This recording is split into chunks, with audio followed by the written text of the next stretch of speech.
Part Fourth, Chapter 1. Can this be still a dream? Raskolnikov thought once more. He looked carefully and suspiciously at the unexpected visitor. Svidrigailov. What nonsense, it can't be, he said at last aloud in bewilderment. His visitor did not seem at all surprised at this exclamation. I've come to you for two reasons. In the first place, I wanted to make your personal acquaintance, as I have already heard a great deal about you that is interesting and flattering. Secondly, I cherish the hope that you may not refuse to assist me in a matter directly concerning the welfare of your sister, Avdotya Romanovna. For without your support she might not let me come near her now, for she is prejudiced against me. But with your assistance I reckon on— You reckon wrongly, interrupted Raskolnikov. They only arrived yesterday, may I ask you? Raskolnikov made no reply. It was yesterday, I know. I only arrived myself the day before. Well, let me tell you this, Rodion Romanovitch. I don't consider it necessary to justify myself, but kindly tell me what was there particularly criminal on my part in all this business, speaking without prejudice, with common sense. Raskolnikov continued to look at him in silence. That in my own house I persecuted a defenseless girl and insulted her with my infamous proposals. Is that it? I am anticipating you. But you've only to assume that I, too, am a man. Et nihil humanum. In a word, that I am capable of being attracted and falling in love, which does not depend on our will, then everything can be explained in the most natural manner. The question is, am I a monster, or am I myself a victim? And what if I am a victim? In proposing to the object of my passion to elope with me to America or Switzerland, I may have cherished the deepest respect for her and may have thought that I was promoting our mutual happiness. Reason is the slave of passion, you know. Why, probably I was doing more harm to myself than anyone. But that's not the point, Raskolnikov interrupted with disgust. It's simply that, whether you are right or wrong, we dislike you. We don't want to have anything to do with you. We show you the door. Go out. Svidrigailov broke into a sudden laugh. But there's no getting round you, he said, laughing in the frankest way. I hoped to get round you, but you took up the right line at once. But you are trying to get round me still. What of it? What of it? Cried Svidrigailov, laughing openly. But this is what the French call bonne guerre, and the most innocent form of deception. But still you have interrupted me. One way or another, I repeat again, there would never have been any unpleasantness except for what happened in the garden. Marfa Petrovna. You have got rid of Marfa Petrovna too, so they say? Raskolnikov interrupted rudely. Oh, you've heard that too, then. You'd be sure to, though. But as for your question, I really don't know what to say, though my own conscience is quite at rest on that score. Don't suppose that I am in any apprehension about it. All was regular and in order. The medical inquiry diagnosed apoplexy due to bathing immediately after a heavy dinner and a bottle of wine, and indeed it could have proved nothing else. But I'll tell you what I have been thinking to myself of late, on my way here in the train, especially. Didn't I contribute to all that calamity morally, in a way by irritation or something of the sort? But I came to the conclusion that that too was quite out of the question. Raskolnikov laughed. I wonder you trouble yourself about it. What are you laughing at? Only consider, I struck her just twice with a switch. There were no marks even. Don't regard me as a cynic, please. I am perfectly aware how atrocious it was of me and all that, but I know for certain, too, that Marfa Petrovna was very likely pleased at my, so to say, warmth. The story of your sister had been wrung out to the last drop. For the last 3 days, Marfa Petrovna had been forced to sit at home. She had nothing to show herself with in the town. Besides, she had bored them so with that letter. You heard about her reading the letter, and all of a sudden those 2 switches fell from heaven. Her first act was to order the carriage to be got out. Not to speak of the fact that there are cases when women are very, very glad to be insulted, in spite of all their show of indignation. There are instances of it with everyone. Human beings in general, indeed, greatly love to be insulted. Have you noticed that? But it's particularly so with women. One might even say it's their only amusement. At one time Raskolnikov thought of getting up and walking out, and so finishing the interview. But some curiosity and even a sort of prudence made him linger for a moment. "You are fond of fighting?" he asked carelessly. "No, not very," Svidrigaïlov answered, calmly. "And Marfa Petrovna and I scarcely ever fought. We lived very harmoniously, and she was always pleased with me. I only used the whip twice in all our 7 years, not counting a third occasion of a very ambiguous character. The first time 2 months after our marriage, immediately after we arrived in the country, and the last time was that of which we are speaking. Did you suppose I was such a monster, such a reactionary, such a slave driver? Ha ha ha! By the way, do you remember Rodion Romanovich? How a few years ago, in those days of beneficent publicity, a nobleman, I've forgotten his name, was put to shame everywhere, in all the papers, for having thrashed a German woman in the railway train. You remember?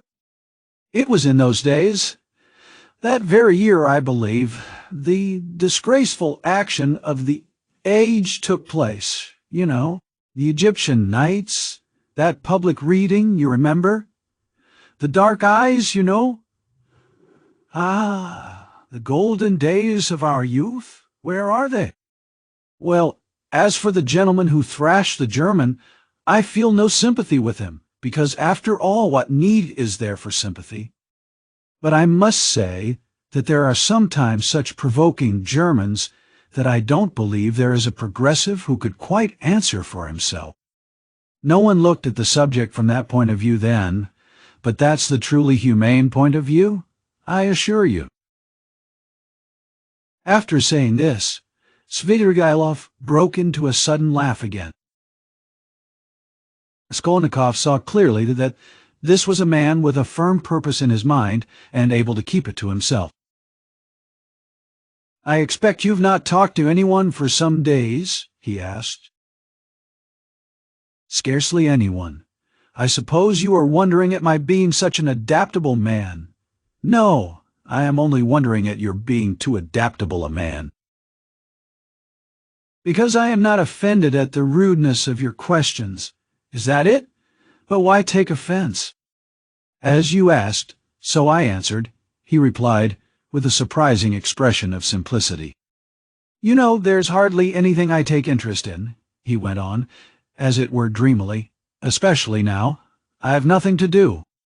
You are quite at liberty to imagine, though, that I am making up to you with a motive, particularly as I told you I want to see your sister about something. But I'll confess frankly, I am very much bored. The last 3 days especially, so I am delighted to see you. Don't be angry, Rodion Romanovich, but you seem to be somehow awfully strange yourself. Say what you like.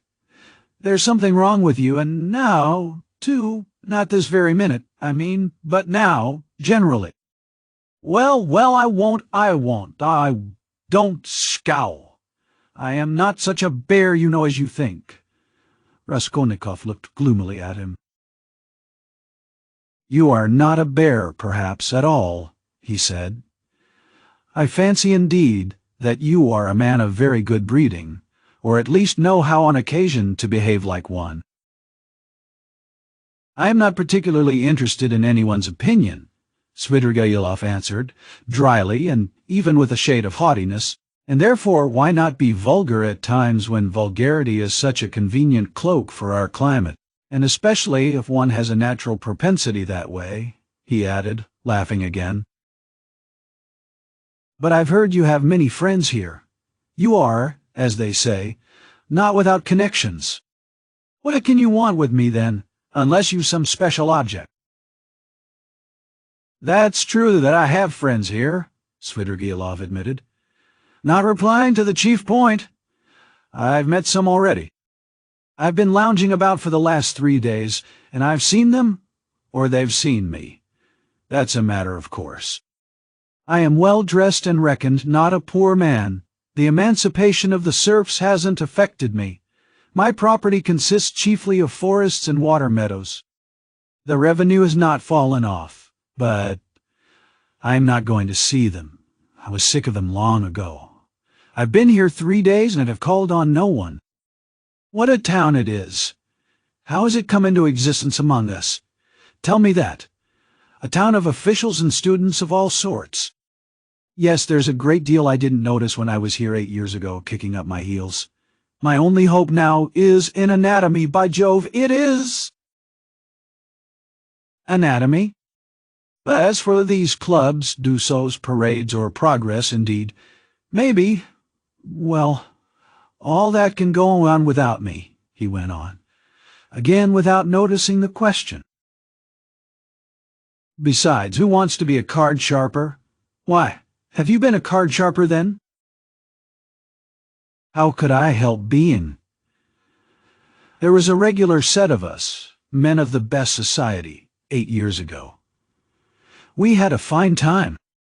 And all men of breeding, you know, poets, men of property. And indeed, as a rule, in our Russian society, the best manners are found among those who've been thrashed. Have you noticed that? I've deteriorated in the country. But I did get into prison for debt, through a low Greek who came from Nezhin. Then Marfa Petrovna turned up. She bargained with him and bought me off for 30,000 silver pieces. We were united in lawful wedlock, and she bore me off into the country like a treasure. You know, she was 5 years older than I. She was very fond of me. For 7 years I never left the country, and take note, that all my life she held a document over me, the IOU for 30,000 rubles. So if I were to elect to be restive about anything, I should be trapped at once. And she would have done it. Women find nothing incompatible in that. If it hadn't been for that, would you have given her the slip? I don't know what to say. It was scarcely the document restrained me. I didn't want to go anywhere else. Marfa Petrovna herself invited me to go abroad, seeing I was bored, but I'd been abroad before, and always felt sick there. For no reason but the sunrise, the Bay of Naples, the sea. You look at them and it makes you sad. What's most revolting is that one is really sad. No, it's better at home. Here at least one blames others for everything and excuses oneself. I should have gone perhaps on an expedition to the North Pole, because j'ai le vin mauvais, and hate drinking, and there's nothing left but wine. I have tried it, but I say, I've been told Berg is going up in a great balloon next Sunday from the Yusupov garden, and will take up passengers at a fee. Is it true? Why, would you go up? No, oh no, muttered Svidrigailov, really seeming to be deep in thought. What does he mean?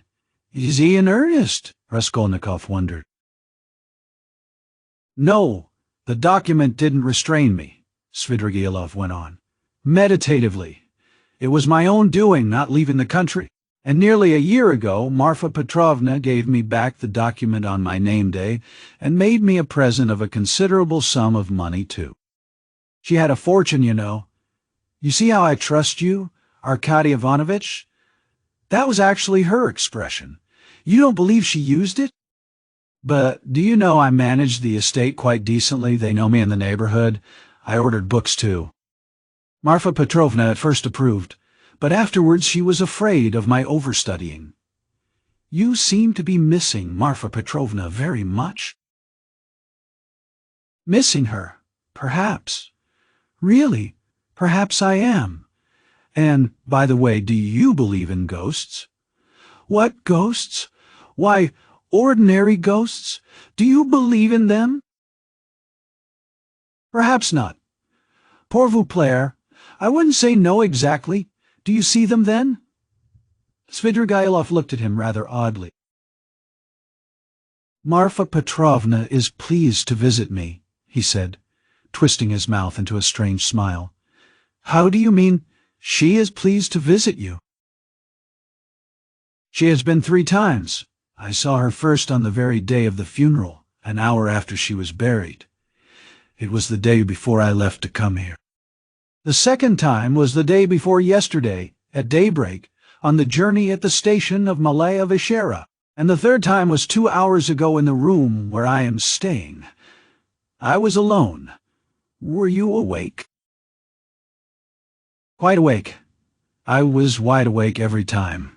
She comes, speaks to me for a minute, and goes out at the door, always at the door. I can almost hear her.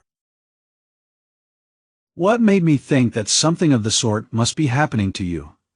Raskolnikov said suddenly.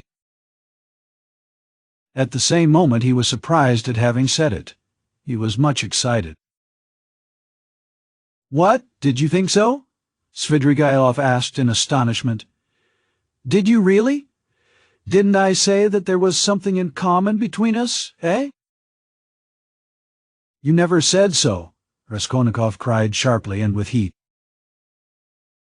Dunno. I thought I did. When I came in and saw you lying with your eyes shut, pretending, I said to myself at once, here's the man.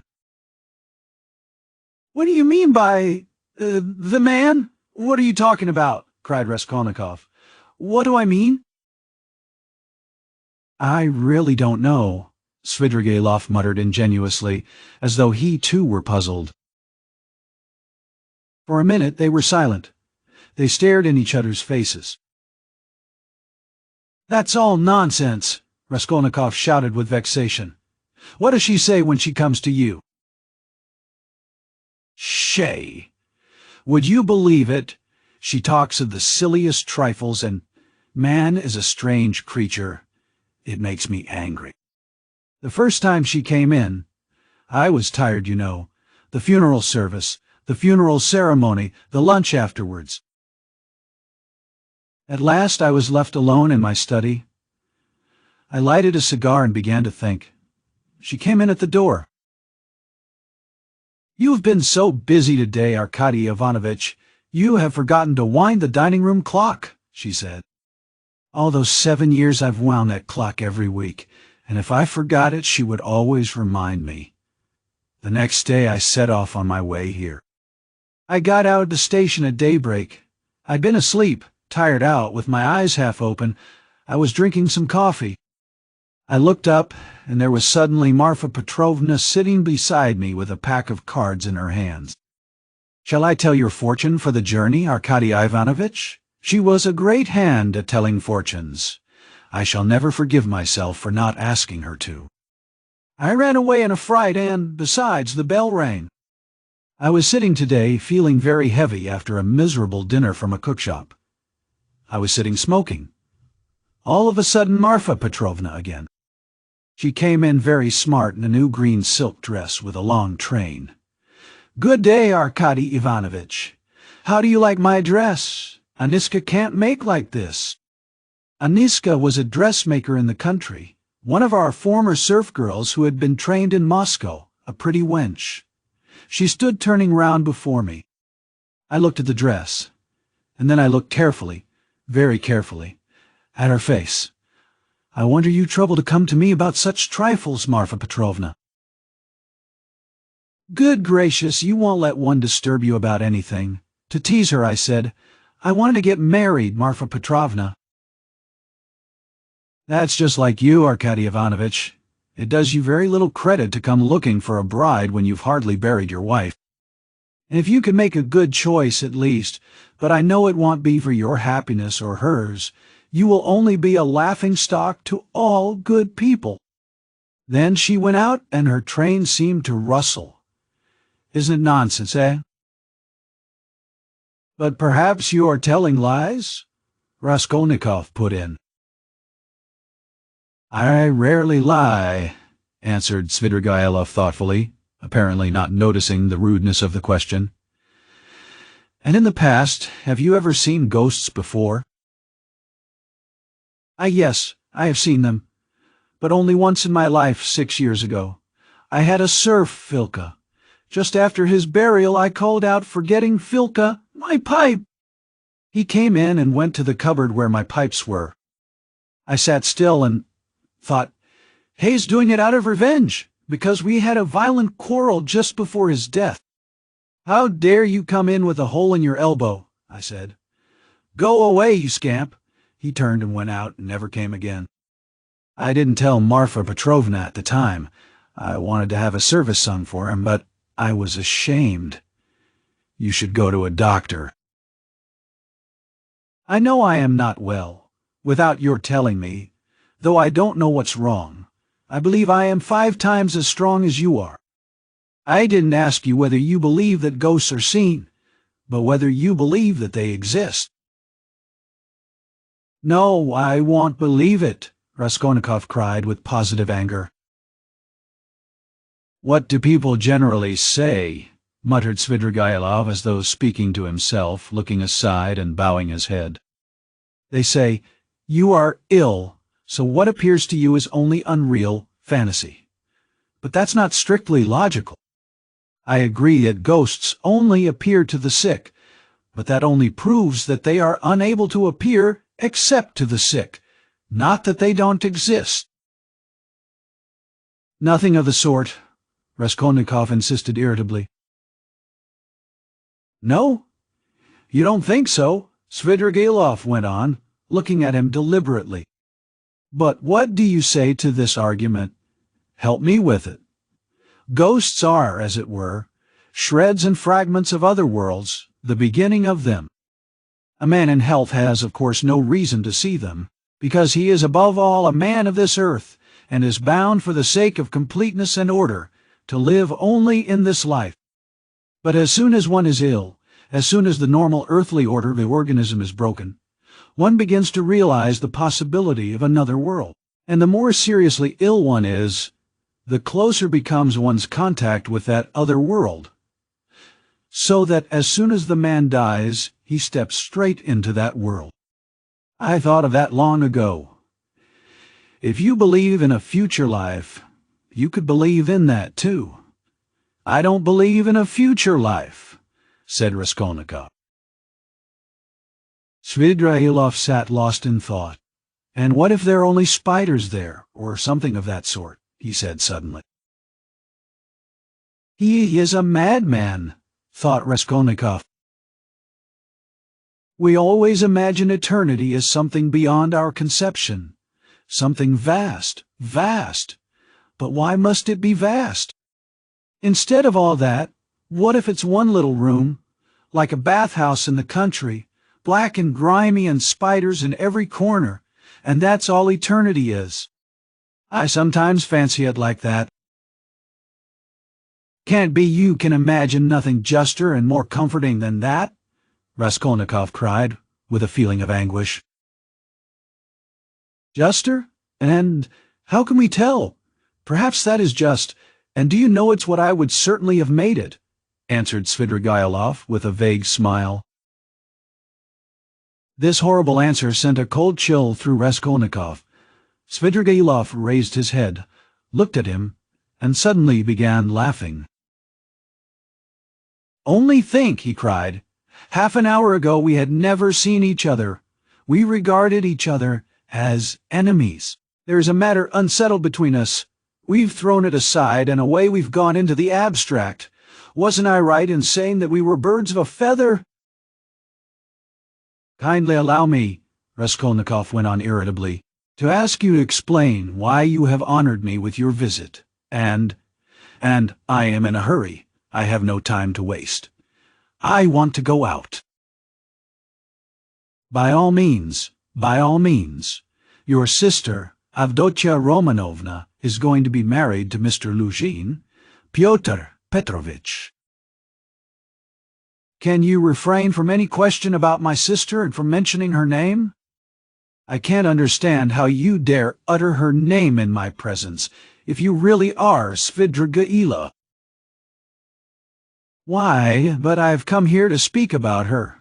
How can I avoid mentioning her? Very good, speak, but make haste. I am sure that you must have formed your own opinion of this Mr. Luzhin, who is a connection of mine through my wife, if you have only seen him for half an hour, or heard any facts about him. He is no match for Avdotia Romanovna. I believe Avdotia Romanovna is sacrificing herself generously and imprudently for the sake of her family. I fancied from all I had heard of you that you would be very glad if the match could be broken off without the sacrifice of worldly advantages. Now I know you personally. I am convinced of it.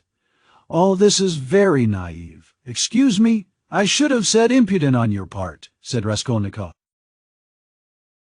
You mean to say that I am seeking my own ends. Don't be uneasy, Rodion Romanovich. If I were working for my own advantage, I would not have spoken out so directly. I am not quite a fool. I will confess something psychologically curious about that.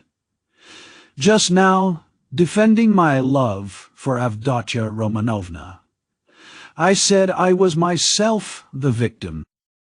Well, let me tell you that I've no feeling of love now, not the slightest, so that I wonder myself indeed, for I really did feel something. Through idleness and depravity, Raskolnikov put in. I certainly am idle and depraved, but your sister has such qualities that even I could not help being impressed by them. But that's all nonsense as I see myself now. Have you seen that long?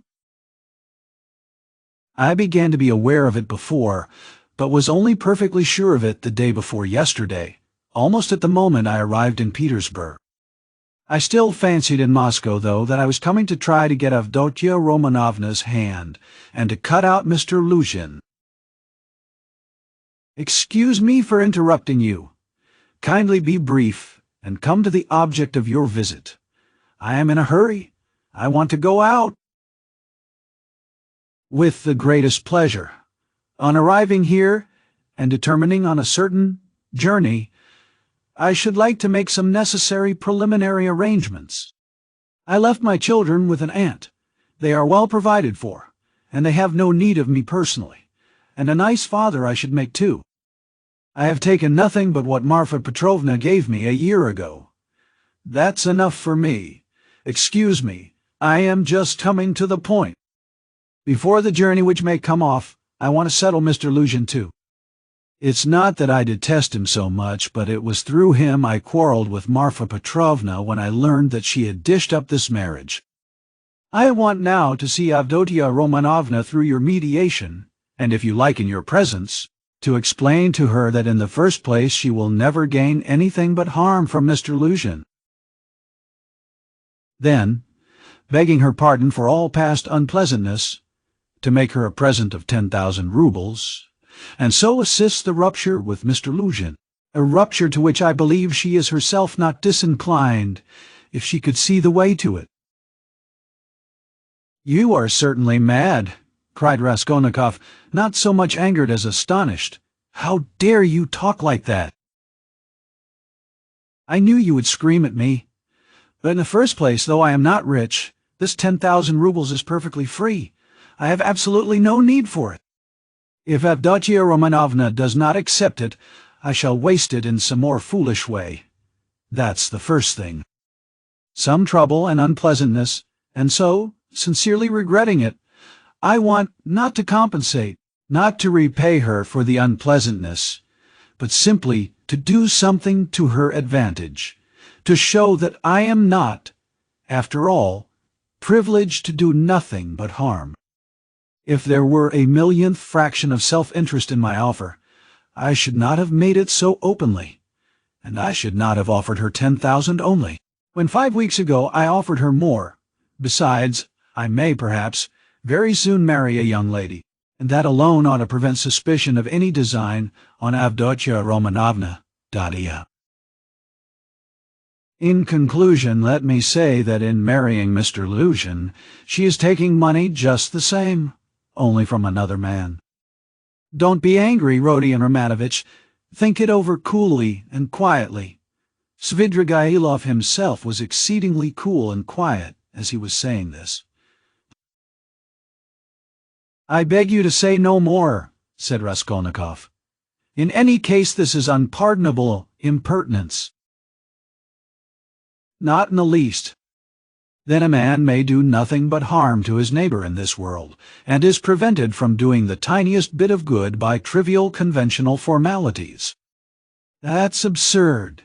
If I died, for instance, and left that sum to your sister in my will, surely she wouldn't refuse it. Very likely she would." "Oh, no, indeed. However, if you refuse it, so be it, though 10,000 rubles is a capital thing to have on occasion. In any case, I beg you to repeat what I have said to Avdotia Romanovna." "No, I won't." "In that case, Rodion Romanovich, I shall be obliged to try and see her myself, and worry her by doing so." "And if I do tell her, will you not try to see her?" "I don't know really what to say. I should like very much to see her once more." "Don't hope for it."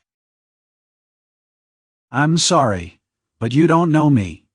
Perhaps we may become better friends. You think we may become friends?" "And why not?" Svidrigailov said, smiling. He stood up and took his hat. "I didn't quite intend to disturb you, and I came here without reckoning on it, though I was very much struck by your face this morning." "Where did you see me this morning?" Raskolnikov asked uneasily. "I saw you by chance. I kept fancying there is something about you like me. But don't be uneasy. I am not intrusive. I used to get on all right with card sharpers, and I never bored Prince Verby, a great personage who was a distant relation of mine, and I could write about Raphael's Madonna in Madame Prilukov's album, and I never left Marfa Petrovna's side for 7 years, and I used to stay the night at Vyazemsky's house in the Haymarket in the old days, and I may go up in a balloon with Berg, perhaps." "All right. Are you starting soon on your travels, may I ask?" "What travels?" "Why, on that journey. You spoke of it yourself." "A journey? Oh, yes. I did speak of a journey. Well, that's a wide subject. If only you knew what you were asking," he added, and gave a sudden, loud, short laugh.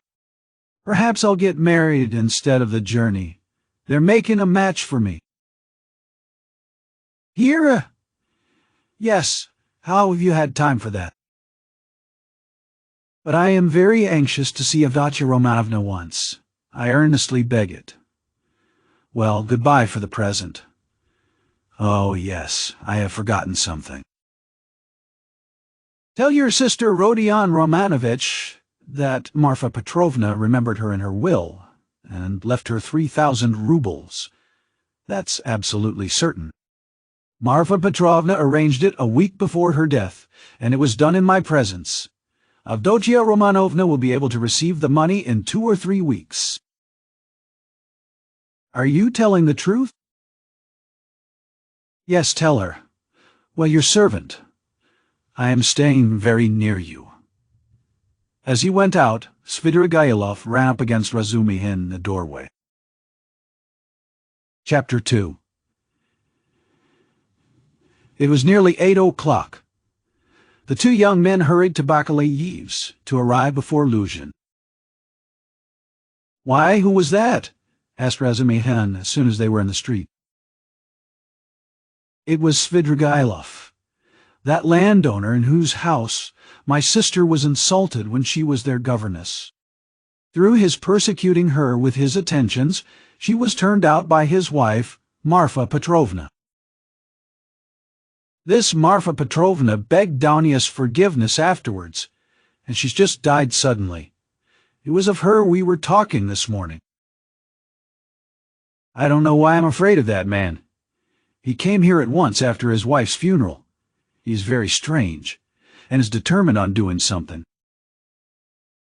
We must guard Dunya from him.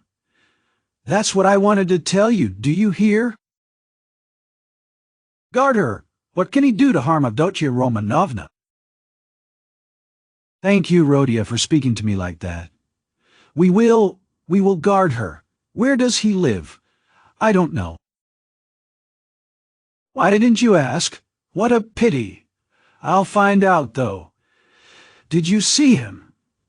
Asked Raskolnikov after a pause. Yes, I noticed him. I noticed him well. You did really see him? You saw him clearly? Raskolnikov insisted. Yes, I remember him perfectly. I should know him in 1,000. I have a good memory for faces. They were silent again.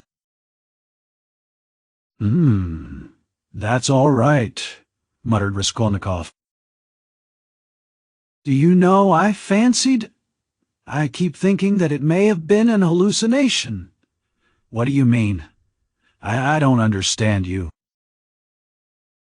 Well, you all say, Raskolnikov went on, twisting his mouth into a smile, that I am mad. I thought just now that perhaps I really am mad, and have only seen a phantom. What do you mean? Why, who can tell? Perhaps I am really mad, and perhaps everything that happened all these days may be only imagination. Ah, Rhodia, you have been upset again. But what did he say? What did he come for? Raskolnikov did not answer. Razumihin thought a minute. Now let me tell you my story, he began. I came to you, you were asleep. Then we had dinner, and then I went to Porfiry's. Zametov was still with him. I tried to begin, but it was no use. I couldn't speak in the right way. They don't seem to understand and can't understand, but are not a bit ashamed. I drew Porfiry to the window and began talking to him, but it was still no use. He looked away, and I looked away. At last I shook my fist in his ugly face, and told him as a cousin I'd brain him. He merely looked at me. I cursed and came away. That was all. It was very stupid. To Zametov I didn't say a word. But, you see, I thought I'd made a mess of it. But as I went downstairs, a brilliant idea struck me. Why should we trouble? Of course, if you were in any danger or anything, but why need you care? You needn't care a hang for them. We shall have a laugh at them afterwards. And if I were in your place, I'd mystify them more than ever. How ashamed they'll be afterwards. Hang them! We can thrash them afterwards, but let's laugh at them now. To be sure, answered Raskolnikov. But what will you say tomorrow? He thought to himself. Strange to say, till that moment it had never occurred to him to wonder what Razumihin would think when he knew. As he thought it, Raskolnikov looked at him. Razumihin's account of his visit to Porfiry had very little interest for him. So much had come and gone since then. In the corridor, they came upon Luzhin. He had arrived punctually at 8, and was looking for the number, so that all three went in together without greeting or looking at one another. The young man walked in first, while Pyotr Petrovitch, for good manners, lingered a little in the passage, taking off his coat. Pulcheria Alexandrovna came forward at once to greet him in the doorway. Dounia was welcoming her brother. Pyotr Petrovitch walked in and quite amiably, though with redoubled dignity, bowed to the ladies. He looked, however, as though he were a little put out and could not yet recover himself. Pulcheria Alexandrovna, who seemed also a little embarrassed, hastened to make them all sit down at the round table where a samovar was boiling. Dunya and Luzhin were facing one another on opposite sides of the table. Razumihin and Raskolnikov were facing Pulcheria Alexandrovna. Razumihin was next to Luzhin, and Raskolnikov was beside his sister. A moment's silence followed. Pyotr Petrovitch deliberately drew out a cambric handkerchief reeking of scent and blew his nose with an air of a benevolent man who felt himself slighted and was firmly resolved to insist on an explanation. In the passage the idea had occurred to him to keep on his overcoat and walk away, and so give the two ladies a sharp and emphatic lesson and make them feel the gravity of the position. But he could not bring himself to do this. Besides, he could not endure uncertainty, and he wanted an explanation. If his request had been so openly disobeyed, there was something behind it, and in that case it was better to find it out beforehand. It rested with him to punish them, and there would always be time for that. "I trust you had a favorable journey," he inquired officially of Pulcheria Alexandrovna. "Oh, very, Pyotr Petrovitch. I am gratified to hear it. And Avdotya Romanovna is not overfatigued either?" "I am young and strong, I don't get tired, but it was a great strain for Mother," answered Dunya. "That's unavoidable. Our national railways are of terrible length. Mother Russia, as they say, is a vast country. In spite of all my desire to do so, I was unable to meet you yesterday. But I trust all passed off without inconvenience." "Oh no, Pyotr Petrovitch. It was all terribly disheartening," Pulcheria Alexandrovna hastened to declare with peculiar intonation. "And if Dmitri Prokofitch had not been sent us, I really believe by God himself we should have been utterly lost. Here he is. Dmitri Prokofitch Razumihin," she added, introducing him to Luzhin. "I had the pleasure yesterday," muttered Pyotr Petrovitch with a hostile glance sidelong at Razumihin. Then he scowled and was silent. Pyotr Petrovitch belonged to that class of persons, on the surface very polite in society, who make a great point of punctiliousness, but who, directly they are crossed in anything, are completely disconcerted and become more like sacks of flour than elegant and lively men of society. Again all was silent. Raskolnikov was obstinately mute. Avdotya Romanovna was unwilling to open the conversation too soon. Razumihin had nothing to say, so Pulcheria Alexandrovna was anxious again.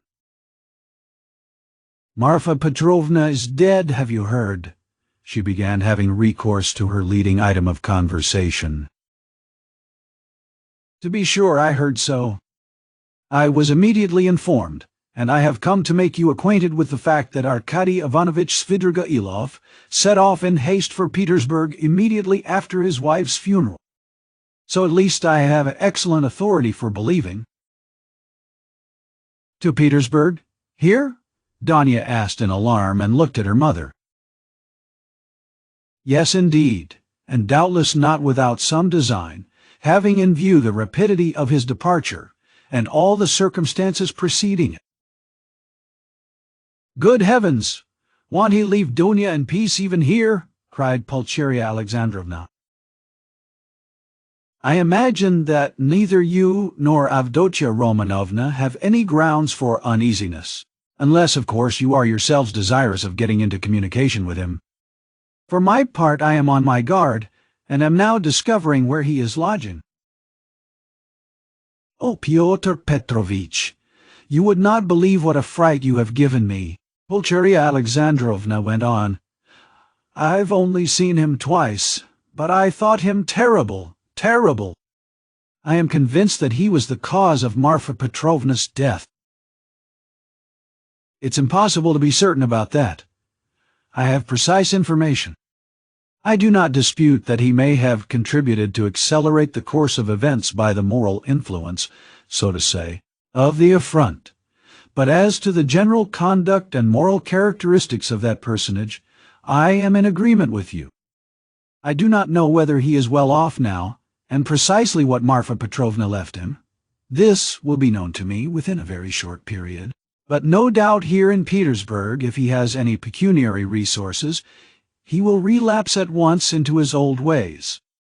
He is the most depraved and abjectly vicious specimen of that class of men, I have considerable reason to believe that Marfa Petrovna, who was so unfortunate as to fall in love with him and to pay his debts 8 years ago, was of service to him also in another way. Solely by her exertions and sacrifices, a criminal charge, involving an element of fantastic and homicidal brutality, for which he might well have been sentenced to Siberia, was hushed up. That's the sort of man he is, if you care to know. "Good heavens!" cried Pulcheria Alexandrovna. Raskolnikov listened attentively. "Are you speaking the truth when you say that you have good evidence of this?" Dunya asked sternly and emphatically. "I only repeat what I was told in secret by Marfa Petrovna." I must observe that from the legal point of view the case was far from clear. There was, and I believe still is, living here a woman called Reslik, a foreigner, who lent small sums of money at interest, and did other commissions. And with this woman Svidrigailov had for a long while close and mysterious relations. She had a relation, a niece I believe, living with her, a deaf and dumb girl of 15, or perhaps not more than 14. Reslik hated this girl, and grudged her every crust. She used to beat her mercilessly. One day the girl was found hanging in the garret. At the inquest the verdict was suicide. After the usual proceedings the matter ended, but, later on, information was given that the child had been cruelly outraged by Svidrigailov. It is true, this was not clearly established. The information was given by another German woman of loose character, whose word could not be trusted. No statement was actually made to the police. Thanks to Marfa Petrovna's money and exertions, it did not get beyond gossip. And yet the story is a very significant one. You heard, no doubt, of Avdotia Romanovna. When you were with them, the story of the servant Philip who died of ill treatment he received 6 years ago, before the abolition of serfdom. I heard, on the contrary, that this Philip hanged himself. Quite so, but what drove him, or rather perhaps disposed him, to suicide was the systematic persecution and severity of Mr. Svidrigailov. "I don't know that," answered Dunya dryly. "I only heard a queer story that Philip was a sort of hypochondriac, a sort of domestic philosopher, the servants used to say. He read himself silly, and that he hanged himself partly on account of Mr. Svidrigailov's mockery of him, and not his blows. When I was there he behaved well to the servants, and they were actually fond of him, though they certainly did blame him for Philip's death." "I perceive, Avdotia Romanovna, that you seem disposed to undertake his defense all of a sudden," Luzhin observed, twisting his lips into an ambiguous smile. "There's no doubt that he is an astute man, and insinuating where ladies are concerned, of which Marfa Petrovna, who has died so strangely, is a terrible instance. My only desire has been to be of service to you and your mother with my advice, in view of the renewed efforts which may certainly be anticipated from him. For my part, it's my firm conviction that he will end in a debtor's prison again."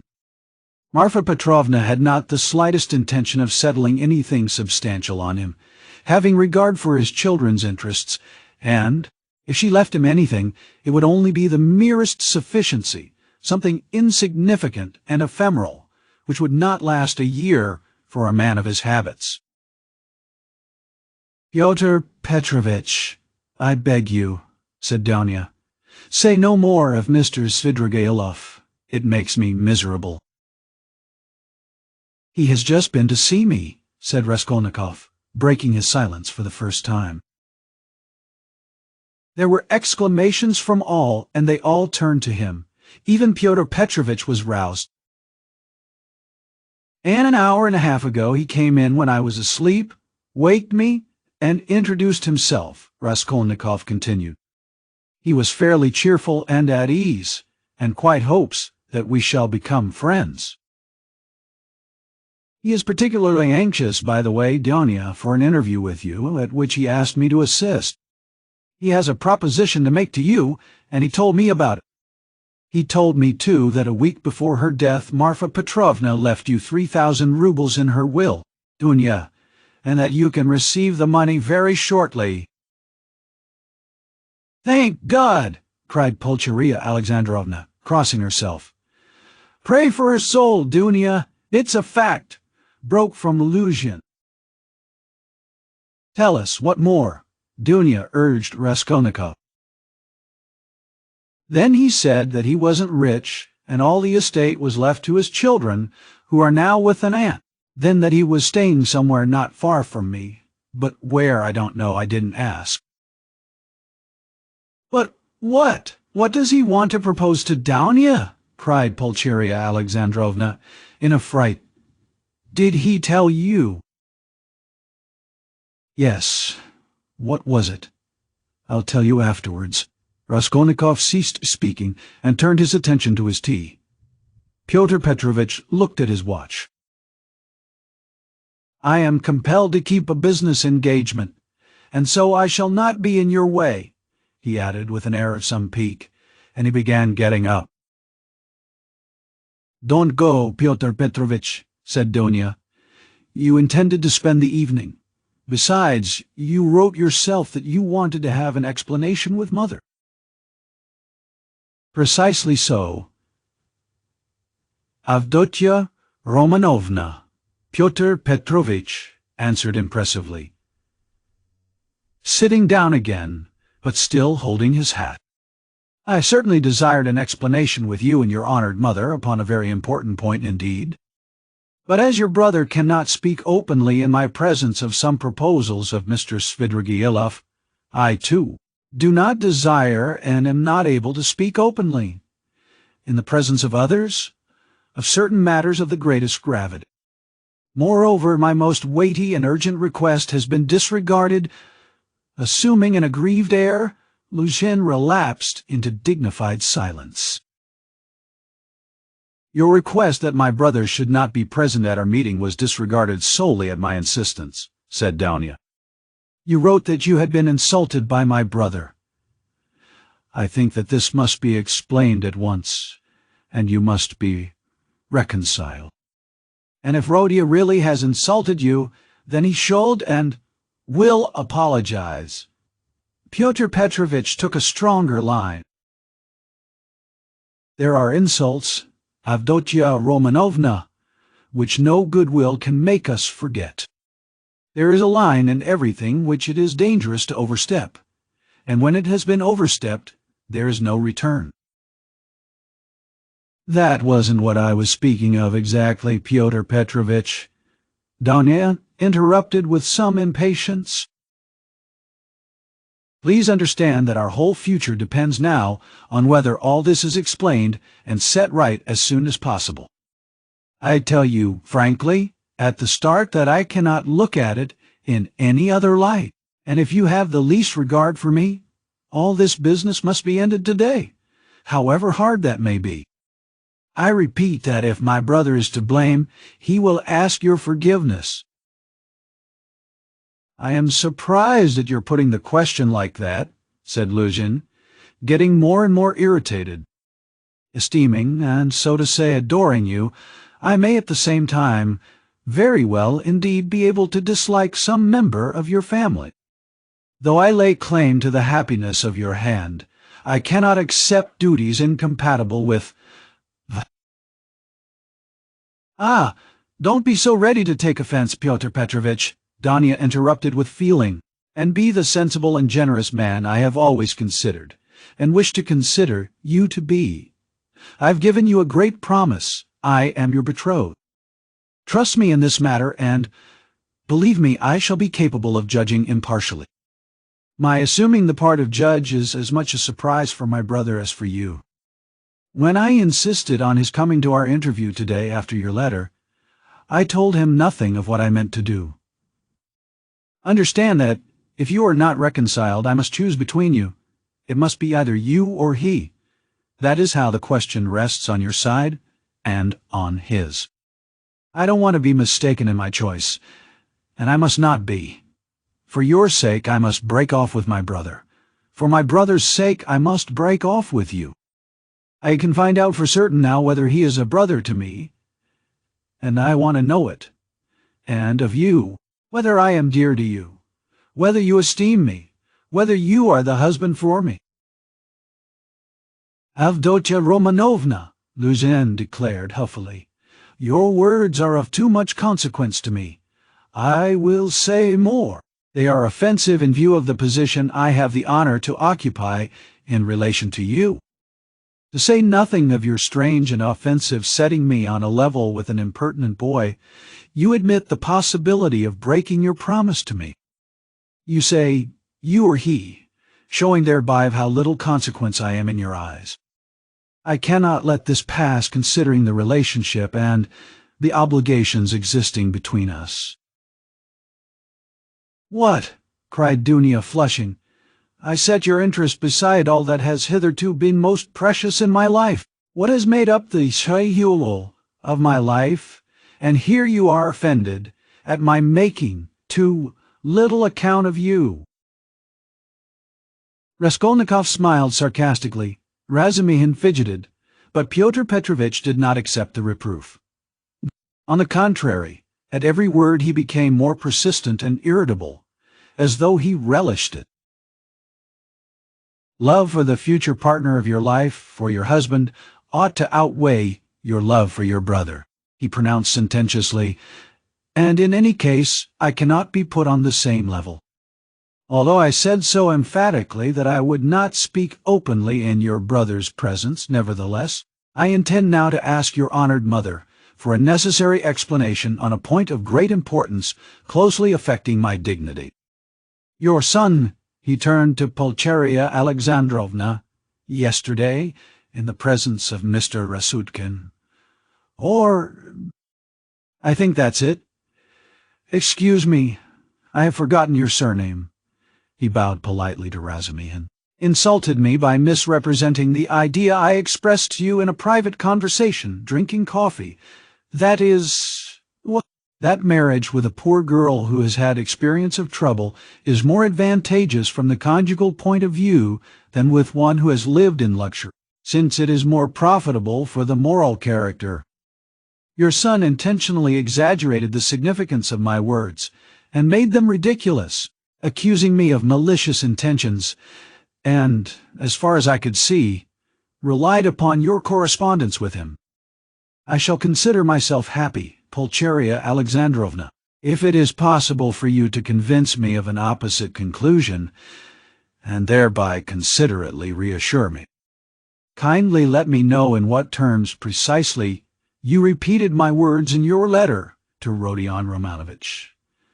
I don't remember, faltered Pulcheria Alexandrovna. I repeated them as I understood them. I don't know how Rodia repeated them to you. Perhaps he exaggerated. He could not have exaggerated them, except at your instigation. Pyotr Petrovitch, Pulcheria Alexandrovna, declared with dignity, the proof that Danya and I did not take your words in a very bad sense is the fact that we are here. Good mother, said Danya approvingly. Then this is my fault again, said Luzhin, aggrieved.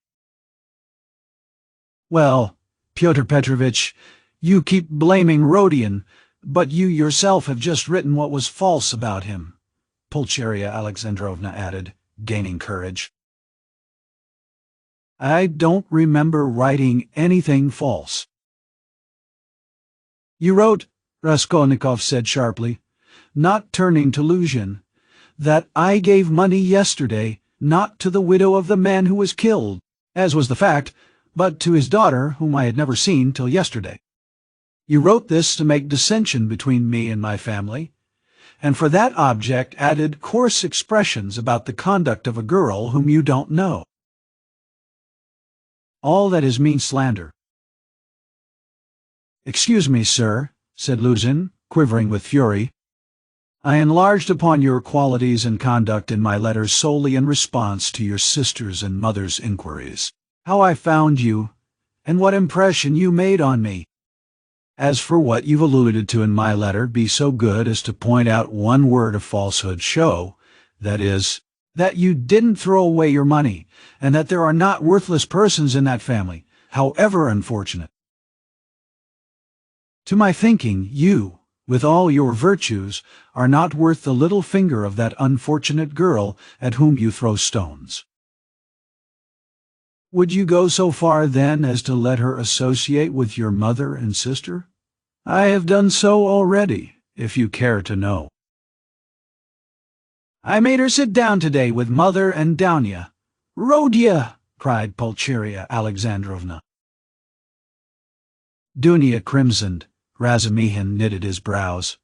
Lushin smiled with lofty sarcasm. You may see for yourself, Avdotia Romanovna, he said, whether it is possible for us to agree. I hope now that this question is at an end once and for all. I will withdraw, that I may not hinder the pleasures of family intimacy and the discussion of secrets. He got up from his chair and took his hat.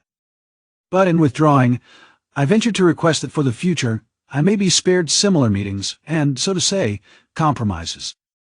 I appeal particularly to you, honored Pulcheria Alexandrovna, on this subject, the more as my letter was addressed to you, and to no one else.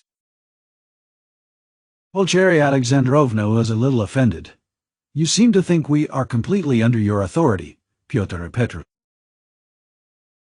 Dounia has told you the reason your desire was disregarded. She had the best intentions.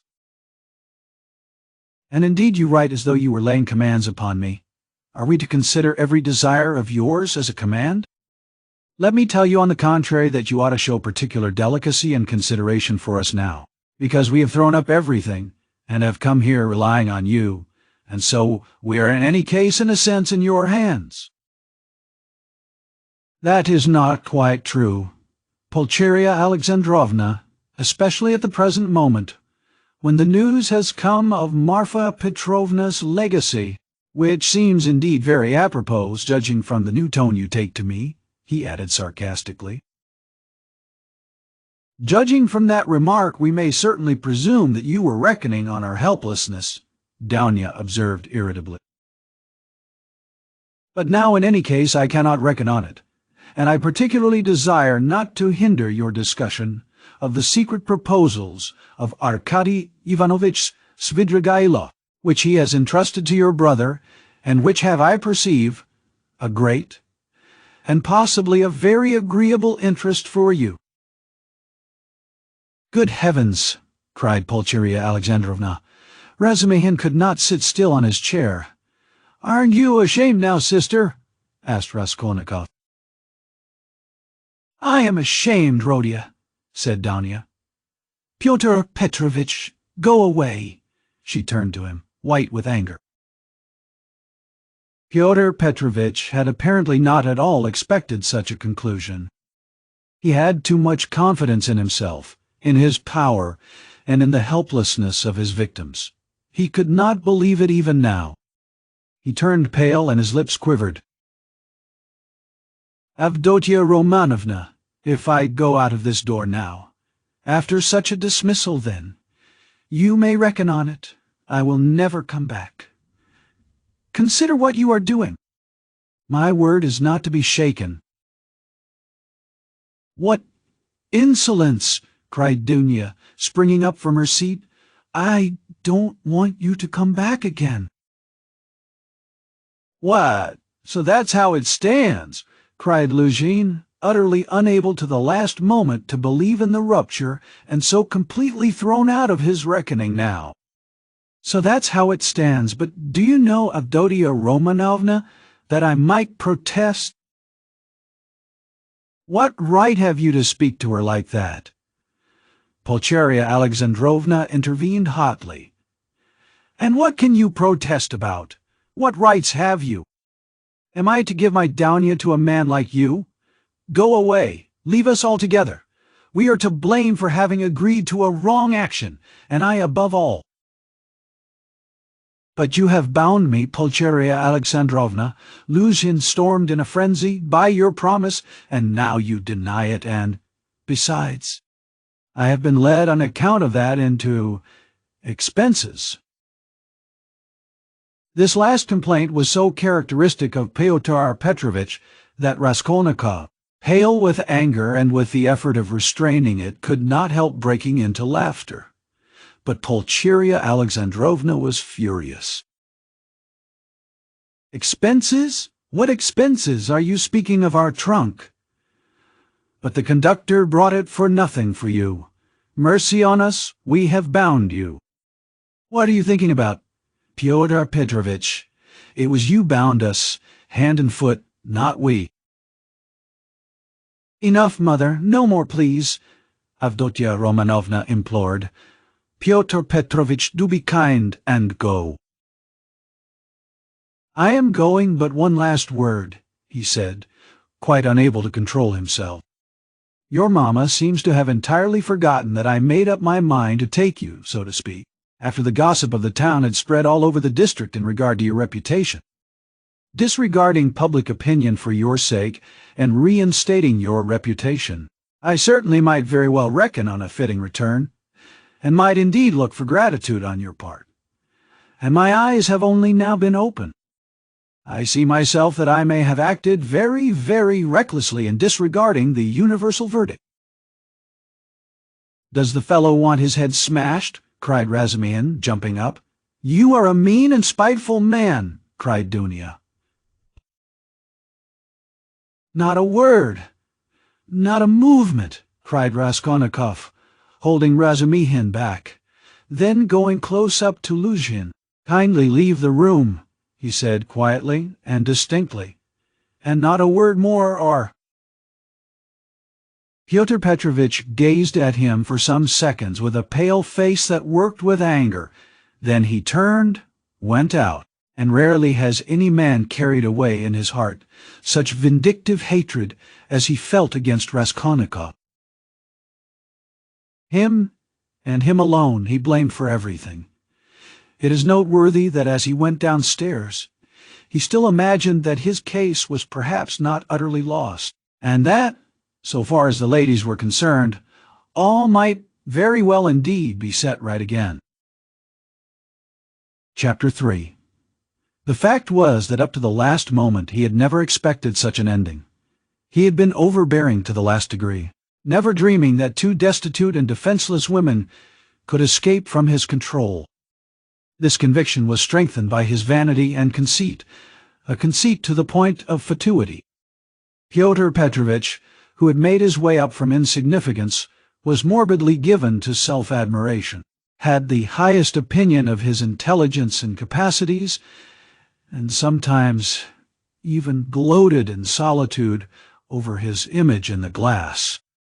But what he loved and valued above all was the money he had amassed by his labor, and by all sorts of devices. That money made him the equal of all who had been his superiors. When he had bitterly reminded Dunya that he had decided to take her in spite of evil report, Pyotr Petrovitch had spoken with perfect sincerity and had, indeed, felt genuinely indignant at such black ingratitude. And yet, when he made Dunya his offer, he was fully aware of the groundlessness of all the gossip. The story had been everywhere contradicted by Marfa Petrovna, and was by then disbelieved by all the townspeople, who were warm in Dunya's defense.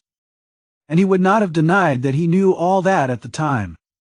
Yet he still thought highly of his own resolution in lifting Dunya to his level, and regarded it as something heroic. In speaking of it to Dunya, he had let out the secret feeling he cherished and admired, and he could not understand that others should fail to admire it too. He had called on Raskolnikov with the feelings of a benefactor who is about to reap the fruits of his good deeds and to hear agreeable flattery. As he went downstairs now, he considered himself most undeservedly injured and unrecognized. Dunya was simply essential to him. To do without her was unthinkable. For many years he had had voluptuous dreams of marriage, but he had gone on waiting and amassing money. He brooded with relish, in profound secret, over the image of a girl, virtuous, poor. She must be poor, very young, very pretty, of good birth and education, very timid, one who had suffered much and was completely humbled before him, one who would all her life look on him as her savior, worship him, admire him, and only him. How many scenes, how many amorous episodes he had imagined on this seductive and playful theme when his work was over. And behold, the dream of so many years was all but realized. The beauty and education of Avdotya Romanovna had impressed him. Her helpless position had been a great allurement. In her he had found even more than he dreamed of. Here was a girl of pride, character, virtue, of education and breeding superior to his own.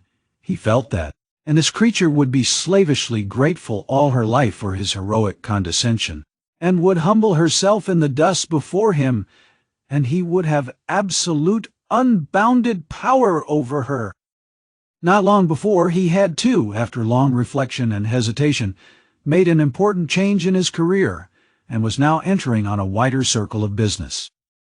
With this change, his cherished dreams of rising into a higher class of society seemed likely to be realized. He was, in fact, determined to try his fortune in Petersburg. He knew that women could do a very great deal. The fascination of a charming, virtuous, highly educated woman might make his way easier, might do wonders in attracting people to him, throwing an aureole round him, and now everything was in ruins. This sudden horrible rupture affected him like a clap of thunder. It was like a hideous joke, an absurdity. He had only been a tiny bit masterful, had not even time to speak out, had simply made a joke, been carried away, and it had ended so seriously. And, of course, too, he did love Donya in his own way. He already possessed her in his dreams. And all at once, no! The next day, the very next day, it must all be set right, smoothed over, settled. Above all, he must crush that conceited milksop, who was the cause of it all. With a sick feeling, he could not help recalling Razumihin too, but he soon reassured himself on that score, as though a fellow like that could be put on a level with him. The man he really dreaded in earnest was Svidrigailov. He had, in short, a great deal to attend to. "No, I am more to blame than anyone," said Dunya, kissing and embracing her mother. "I was tempted by his money, but, on my honor, brother, I had no idea he was such a base man. If I had seen through him before, nothing would have tempted me. Don't blame me, brother. God has delivered us. God has delivered us." Pulcheria Alexandrovna muttered, but half-consciously, as though scarcely able to realize what had happened. They were all relieved, and in 5 minutes they were laughing. Only now and then Dunya turned white and frowned, remembering what had passed. Pulcheria Alexandrovna was surprised to find that she too was glad. She had only that morning thought rupture with Luzhin, a terrible misfortune. Razumihin was delighted.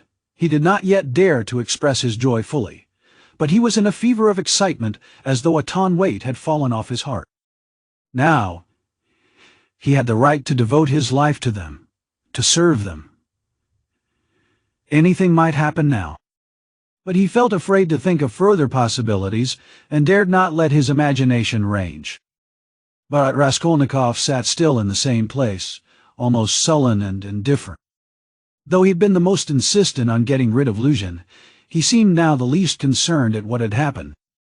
Dunya could not help thinking that he was still angry with her, and Pulcheria Alexandrovna watched him timidly. "What did Svidrigailov say to you?" said Dunya, approaching him. "Yes, yes!" cried Pulcheria Alexandrovna. Raskolnikov raised his head. "He wants to make you a present of 10,000 rubles, and he desires to see you once in my presence." "See her? On no account!" cried Pulcheria Alexandrovna. "And how dare he offer her money?" Then Raskolnikov repeated, rather dryly, his conversation with Svidrigailov, omitting his account of the ghostly visitations of Marfa Petrovna, wishing to avoid all unnecessary talk. "What answer did you give him? asked Dunya. First I said I would not take any message to you. Then he said that he would do his utmost to obtain an interview with you without my help. He assured me that his passion for you was a passing infatuation. Now he has no feeling for you. He doesn't want you to marry Lucian. His talk was altogether rather muddled. How do you explain him to yourself, Rhodia? How did he strike you? I must confess I don't quite understand him. He offers you 10,000 and yet says he is not well off. He says he is going away, and in 10 minutes he forgets he has said it. Then he says he's going to be married and has already fixed on the girl. No doubt he has a motive, and probably a bad one. But it's odd that he should be so clumsy about it if he had any designs against you. Of course, I refused this money on your account once for all. Altogether, I thought him very strange. One might almost think he was mad. But I may be mistaken. That may only be the part he assumes. The death of Marfa Petrovna seems to have made a great impression on him. God rest her soul, exclaimed Pulcheria Alexandrovna. Ta! I shall always pray for her. Where should we be now, Dunya, without this 3,000? It's as though it had fallen from heaven. Why, Rhodia, this morning we had only 3 rubles in our pocket, and Dunya and I were just planning to pawn her watch, so as to avoid borrowing from that man, until he offered help. Dunya seemed strangely impressed by Svidrigailov's offer. She still stood meditating.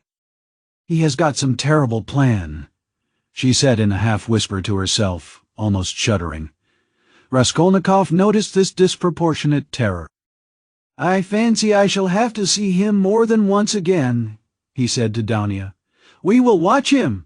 I will track him out, cried Razumihin vigorously. I won't lose sight of him. Rhodia has given me leave. He said to me himself just now, Take care of my sister. Will you give me leave too, Avdotya Romanovna? Dunya smiled and held out her hand, but the look of anxiety did not leave her face. Pulcheria Alexandrovna gazed at her timidly, but the 3,000 rubles had obviously a soothing effect on her. A quarter of an hour later, they were all engaged in a lively conversation. Even Raskolnikov listened attentively for some time, though he did not talk. Razumihin was the speaker. And why should you go away? He flowed on ecstatically. And what are you to do in a little town? The great thing is, you are all here together, and you need one another. You do need one another, believe me. For a time, anyway. Take me into partnership, and I assure you we'll plan a capital enterprise. Listen, I'll explain it all in detail to you, the whole project. It all flashed into my head this morning before anything had happened. I tell you what, I have an uncle. I must introduce him to you. A most accommodating and respectable old man. This uncle has got a capital of 1,000 rubles, and he lives on his pension and has no need of that money. For the last 2 years he has been bothering me to borrow it from him and pay him 6% interest. I know what that means. He simply wants to help me. Last year I had no need of it, but this year I resolved to borrow it as soon as he arrived. Then you lend me another 1,000 of your 3, and we have enough for a start, so we'll go into partnership. And what are we going to do? Then Razumihin began to unfold his project, and he explained at length that almost all our publishers and booksellers know nothing at all of what they are selling, and for that reason they are usually bad publishers, and that any decent publications pay as a rule and give a profit, sometimes a considerable one. Razumihin had indeed been dreaming of setting up as a publisher. For the last 2 years he had been working in publishers' offices, and knew 3 European languages well, though he had told Raskolnikov 6 days before that he was schwach in German with an object of persuading him to take half his translation and half the payment for it. He had told a lie then, and Raskolnikov knew he was lying. Why should we let our chance slip? when we have one of the chief means of success, money of our own," cried Razumihin warmly. "Of course there will be a lot of work, but we will work.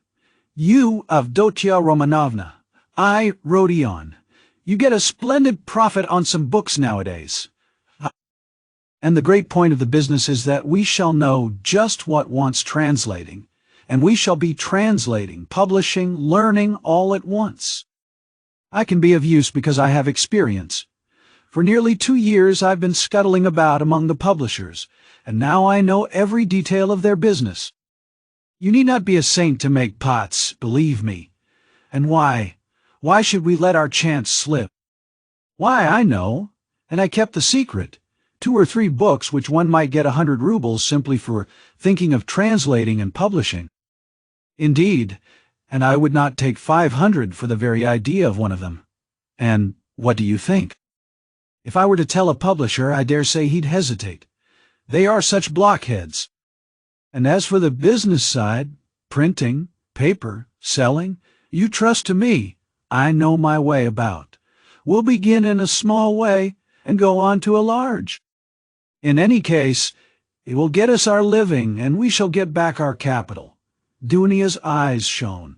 "I like what you were saying, Dmitri Prokofitch," she said. "I know nothing about it, of course," put in Pulcheria Alexandrovna.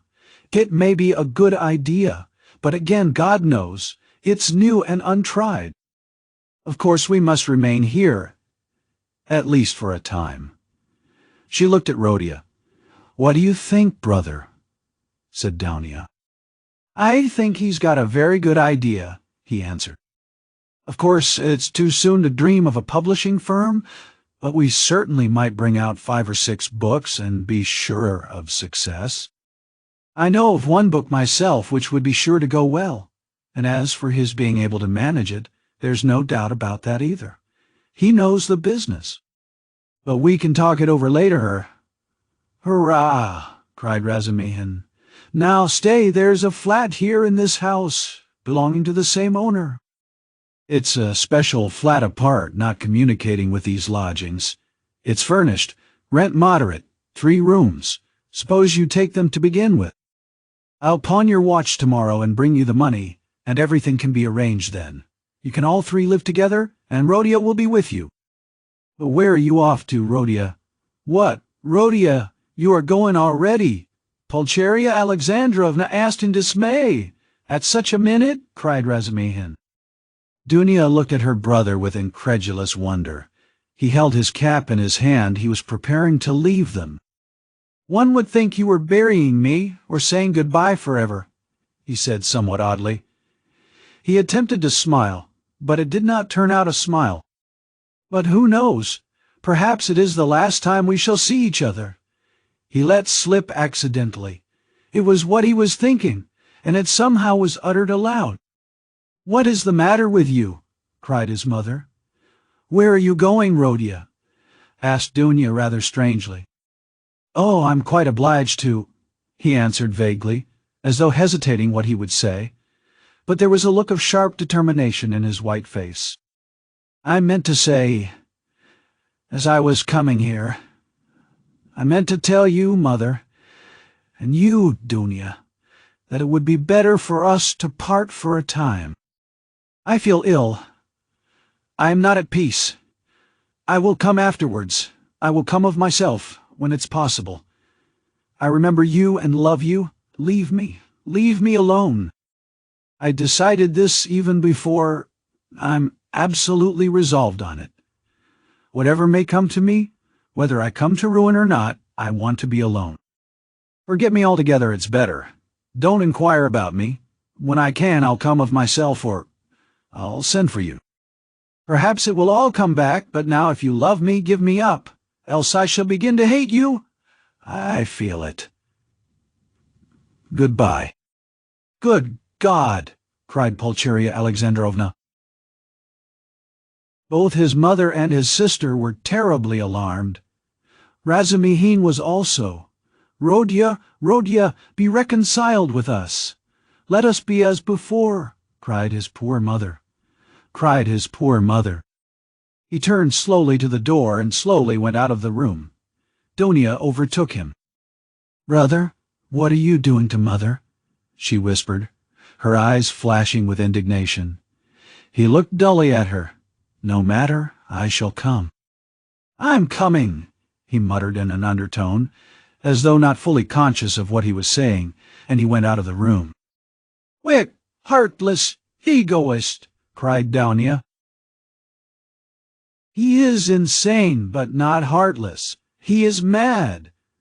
Don't you see it? You're heartless after that," Razumihin whispered in her ear, squeezing her hand tightly.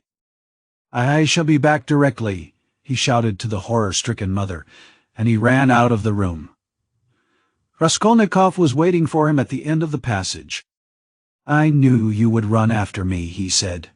"Go back to them. Be with them. Be with them tomorrow and always. Perhaps I shall come, if I can. Goodbye." And without holding out his hand, he walked away. "Where are you going? What are you doing? What's the matter with you? How can you go on like this?"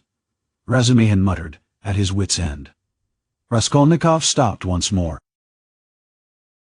"Once for all, never ask me about anything. I have nothing to tell you. Don't come to see me. Maybe I'll come here. Leave me, but don't leave them. Do you understand me?" It was dark in the corridor. They were standing near the lamp. For a minute they were looking at one another in silence.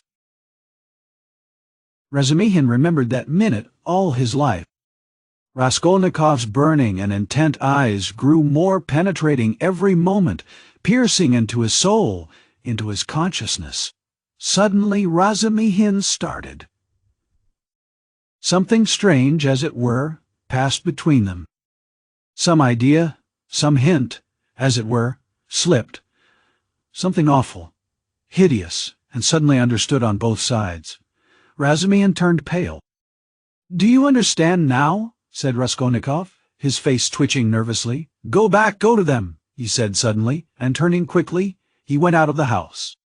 I will not attempt to describe how Razumihin went back to the ladies, how he soothed them, how he protested that Rodia needed rest in his illness, protested that Rodia was sure to come, that he would come every day, that he was very, very much upset, that he must not be irritated, that he, Razumihin, would watch over him, would get him a doctor, the best doctor, a consultation. In fact, from that evening, Razumihin took his place with them as a son and a brother. Chapter 4. Raskolnikov went straight to the house on the canal bank where Sonia lived. It was an old green house of 3 stories. He found the porter and obtained from him vague directions as to the whereabouts of Kapernaumov, the tailor. Having found in the corner of the courtyard the entrance to the dark and narrow staircase, he mounted to the 2nd floor and came out into a gallery that ran round the whole 2nd story over the yard. While he was wandering in the darkness, uncertain where to turn for Kapernaumov's door, a door opened 3 paces from him.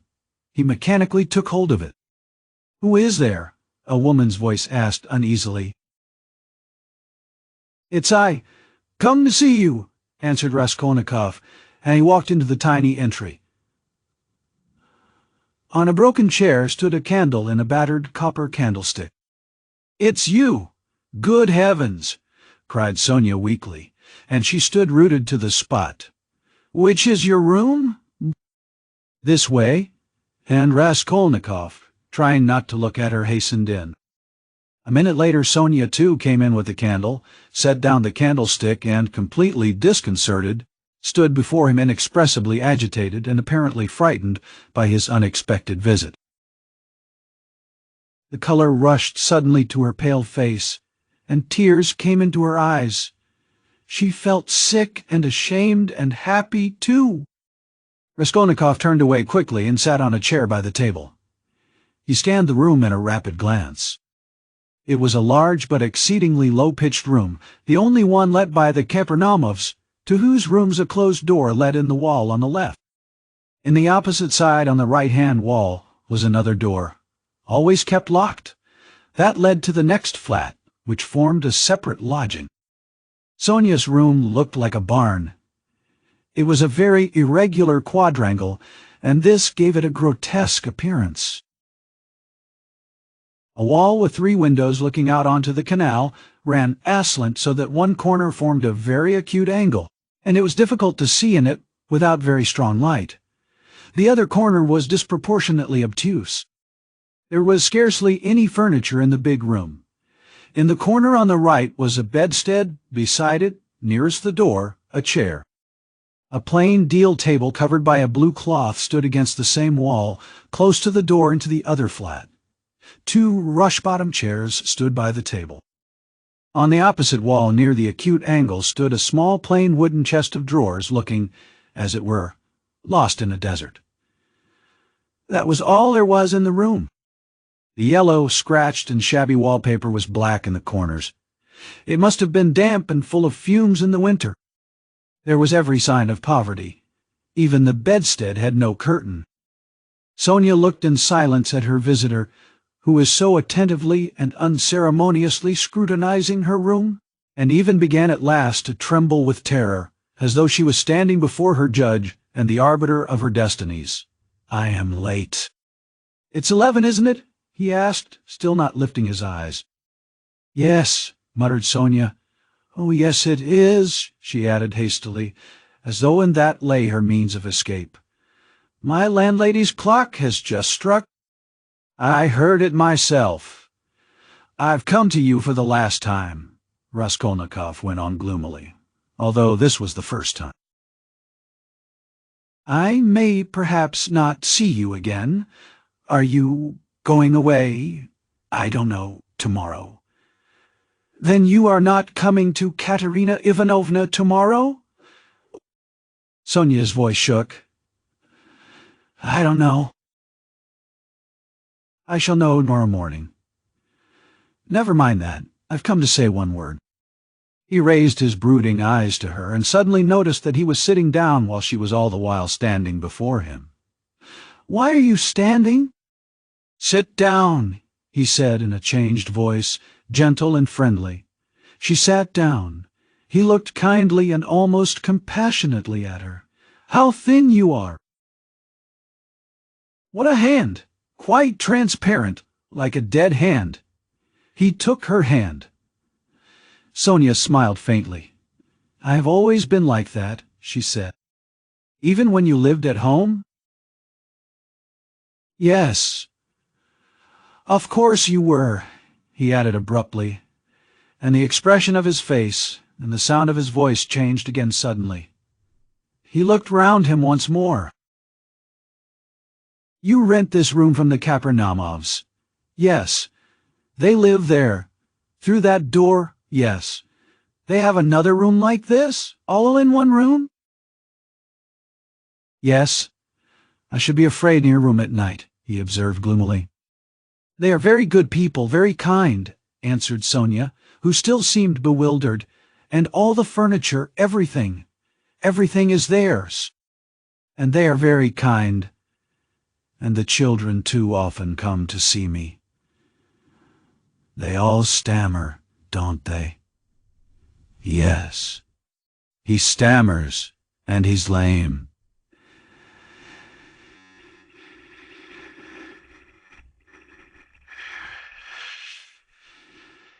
"And his wife, too. It's not exactly that she stammers, but she can't speak plainly. She is a very kind woman, and he used to be a house servant. And there are 7 children. And it's only the eldest one that stammers and the others are simply ill, but they don't stammer." "But where did you hear about them?" she added with some surprise. "Your father told me then. He told me all about you. And how you went out at 6 o'clock and came back at 9, and how Katerina Ivanovna knelt down by your bed." Sonia was confused. "I fancied I saw him today," she whispered hesitatingly. "Whom?" "Father. I was walking in the street, out there at the corner, about 10 o'clock, and he seemed to be walking in front. It looked just like him." I wanted to go to Katerina Ivanovna. You were walking in the streets? Yes. Sonia whispered abruptly, again overcome with confusion, and looking down. Katerina Ivanovna used to beat you, I dare say. Oh, no. What are you saying? No. Sonia looked at him almost with dismay. You love her, then? Love her? Of course, said Sonia with plaintive emphasis, and she clasped her hands in distress. Ah, you don't. If you only knew. You see, she is quite like a child.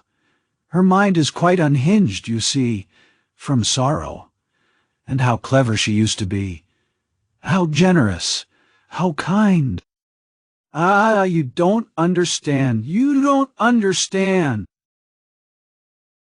Sonia said this as though in despair, wringing her hands in excitement and distress. Her pale cheeks flushed. There was a look of anguish in her eyes. It was clear that she was stirred to the very depths, that she was longing to speak, to champion, to express something. A sort of insatiable compassion, if one may so express it, was reflected in every feature of her face. Beat me? How can you? Good heavens, beat me! And she did beat me? What then? What of it? You know nothing. Nothing about it. She is so unhappy. Ah, how unhappy. And ill. She is seeking righteousness. She is pure. She has such faith that there must be righteousness everywhere, and she expects it. And if you were to torture her, she wouldn't do wrong. She doesn't see that it's impossible for people to be righteous, and she is angry at it. Like a child. Like a child. She is good. And what will happen to you? Sonia looked at him inquiringly. They are left on your hands, you see. They were all on your hands before, though, and your father came to you to beg for drink. Well, how will it be now? I don't know, Sonia articulated mournfully. Will they stay there? I don't know. They are in debt for the lodging, but the landlady, I hear, said today that she wanted to get rid of them, and Katerina Ivanovna says that she won't stay another minute. How is it she is so bold? She relies upon you? Oh, no, don't talk like that. We are one. We live like one. Sonia was agitated again and even angry, as though a canary or some other little bird were to be angry. And what could she do? What could she do? She persisted, getting hot and excited. And how she cried today. Her mind is unhinged. Haven't you noticed it? At one minute she is worrying like a child that everything should be right tomorrow, the lunch and all that. Then she is wringing her hands, spitting blood, weeping, and all at once she will begin knocking her head against the wall in despair. Then she will be comforted again. She builds all her hopes on you. She says that you will help her now, and that she will borrow a little money somewhere, and go to her native town with me, and set up a boarding school for the daughters of gentlemen, and take me to superintend it, and we will begin a new, splendid life. And she kisses and hugs me, comforts me, and you know she has such faith in her fancies. One can't contradict her, and all the day long she has been washing, cleaning, mending. She dragged the washtub into the room with her feeble hands and sank on the bed, gasping for breath. We went this morning to the shops to buy shoes for Polenka and Lita, for theirs are quite worn out. Only the money we'd reckoned wasn't enough, not nearly enough. And she picked out such dear little boots, for she has taste. You don't know. And there in the shop she burst out crying before the shopman because she hadn't enough. It was sad to see her. Well, after that I can understand your living like this, Raskolnikov said with a bitter smile. And aren't you sorry for them? Aren't you sorry? Sonia flew at him again. Why, I know you gave your last penny yourself, though you'd seen nothing of it, and if you'd seen everything, oh dear! And how often I've brought her to tears. Only last week. Yes, only a week before his death. I was cruel, and how often I've done it. I've been wretched at the thought of it all day. Sonia wrung her hands as she spoke at the pain of remembering it. You were cruel? Yes, I went to see them, she went on, weeping, and Father said, read me something, Sonia. My head aches, read to me. Here's a book. He had a book he had got from Andrei Semyonovich Lebeziatnikov. He lives there. He always used to get hold of such funny books. And I said, I can't stay, as I didn't want to read, and I'd gone in chiefly to show Katerina Ivanovna some collars. Lizaveta the peddler sold me some collars and cuffs, cheap, pretty, new embroidered ones. Katerina Ivanovna liked them very much. She put them on and looked at herself in the glass and was delighted with them. Make me a present of them, Sonia, she said.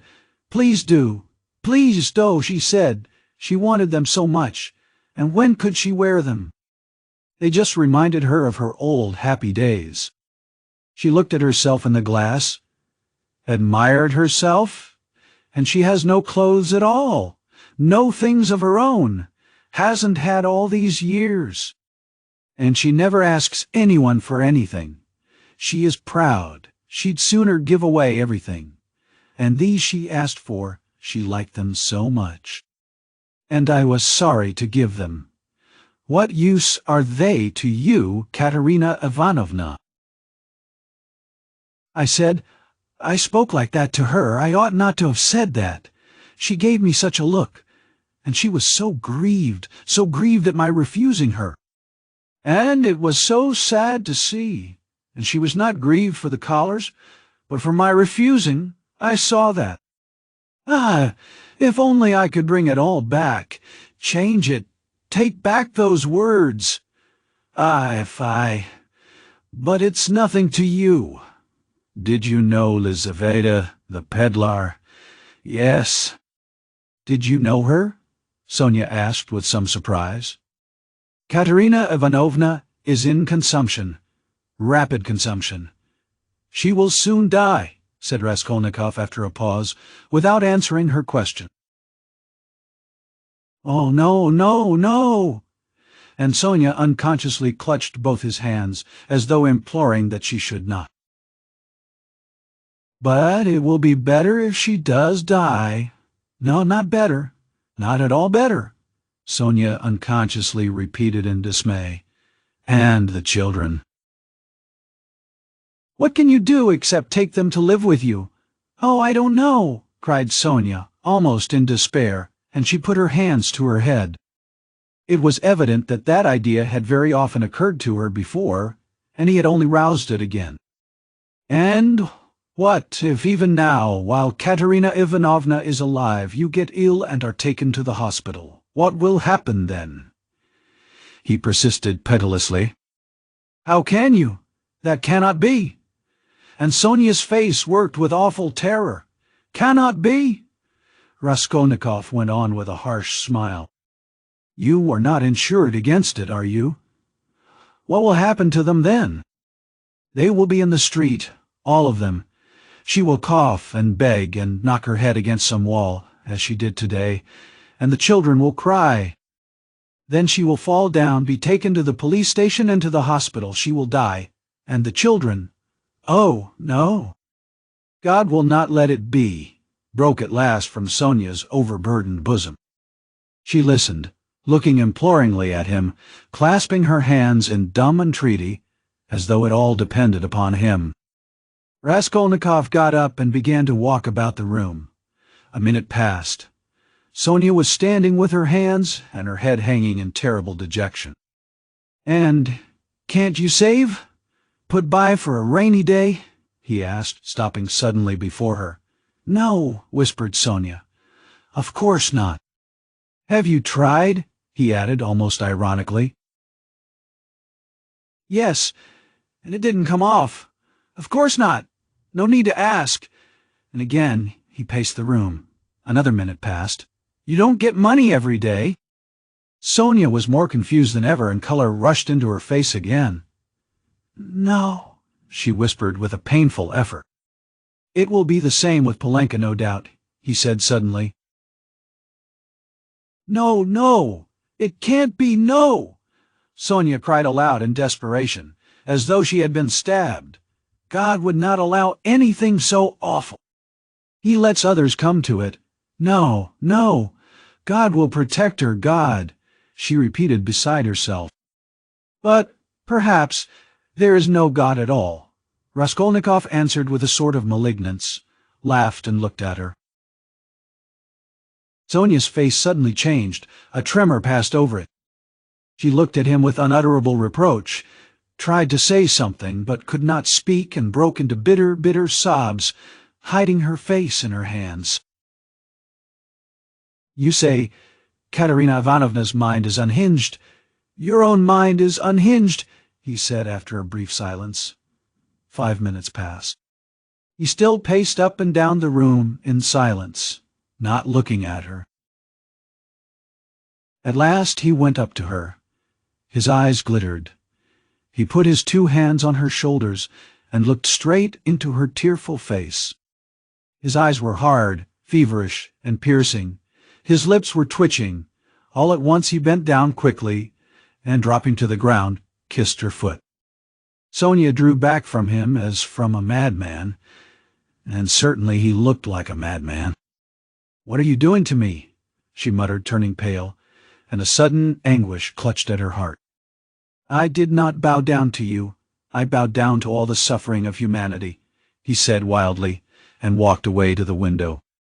"Listen," he added, turning to her a minute later. "I said just now to an insolent man that he was not worth your little finger, and that I did my sister honor making her sit beside you." "Ah, you said that to them! And in her presence?" cried Sonia, frightened. "Sit down with me. An honor. Why, I'm dishonorable." "Ah, why did you say that?" "It was not because of your dishonor and your sin I said that of you, but because of your great suffering." "But you are a great sinner, that's true," he added almost solemnly, "and your worst sin is that you have destroyed and betrayed yourself for nothing. Isn't that fearful? Isn't it fearful that you are living in this filth which you loathe so, and at the same time you know yourself, you've only to open your eyes, that you're not helping anyone by it, not saving anyone from anything? Tell me," he went on almost in a frenzy, "how this shame and degradation can exist in you side by side with other opposite, holy feelings. It would be better, 1,000 times better and wiser, to leap into the water and end it all." "But what would become of them?" Sonia asked faintly, gazing at him with eyes of anguish, but not seeming surprised at his suggestion. Raskolnikov looked strangely at her. He read it all in her face, so she must have had that thought already, perhaps many times, and earnestly she had thought out in her despair how to end it, and so earnestly that now she scarcely wondered at his suggestion. She had not even noticed the cruelty of his words, the significance of his reproaches, and his peculiar attitude to her shame she had, of course, not noticed, either, and that, too, was clear to him. But he saw how monstrously the thought of her disgraceful, shameful position was torturing her, and had long tortured her. What, he thought, could hitherto have hindered her from putting an end to it? Only then he realized what those poor little orphan children, and that pitiful, half-crazy Katerina Ivanovna, knocking her head against the wall in her consumption, meant for Sonia. But, nevertheless, it was clear to him again that with her character and the amount of education she had, after all, received, she could not in any case remain so. He was still confronted by the question, how could she have remained so long in that position without going out of her mind, since she could not bring herself to jump into the water? Of course, he knew that Sonia's position was an exceptional case, though unhappily not unique and not infrequent, indeed, but that very exceptionalness, her tinge of education, her previous life might, one would have thought, have killed her at the first step on that revolting path. What held her up? Surely not depravity. All that infamy had obviously only touched her mechanically. Not one drop of real depravity had penetrated to her heart. He saw that. He saw through her as she stood before him. There are 3 ways before her, he thought, the canal, the madhouse, or at last to sink into depravity which obscures the mind and turns the heart to stone.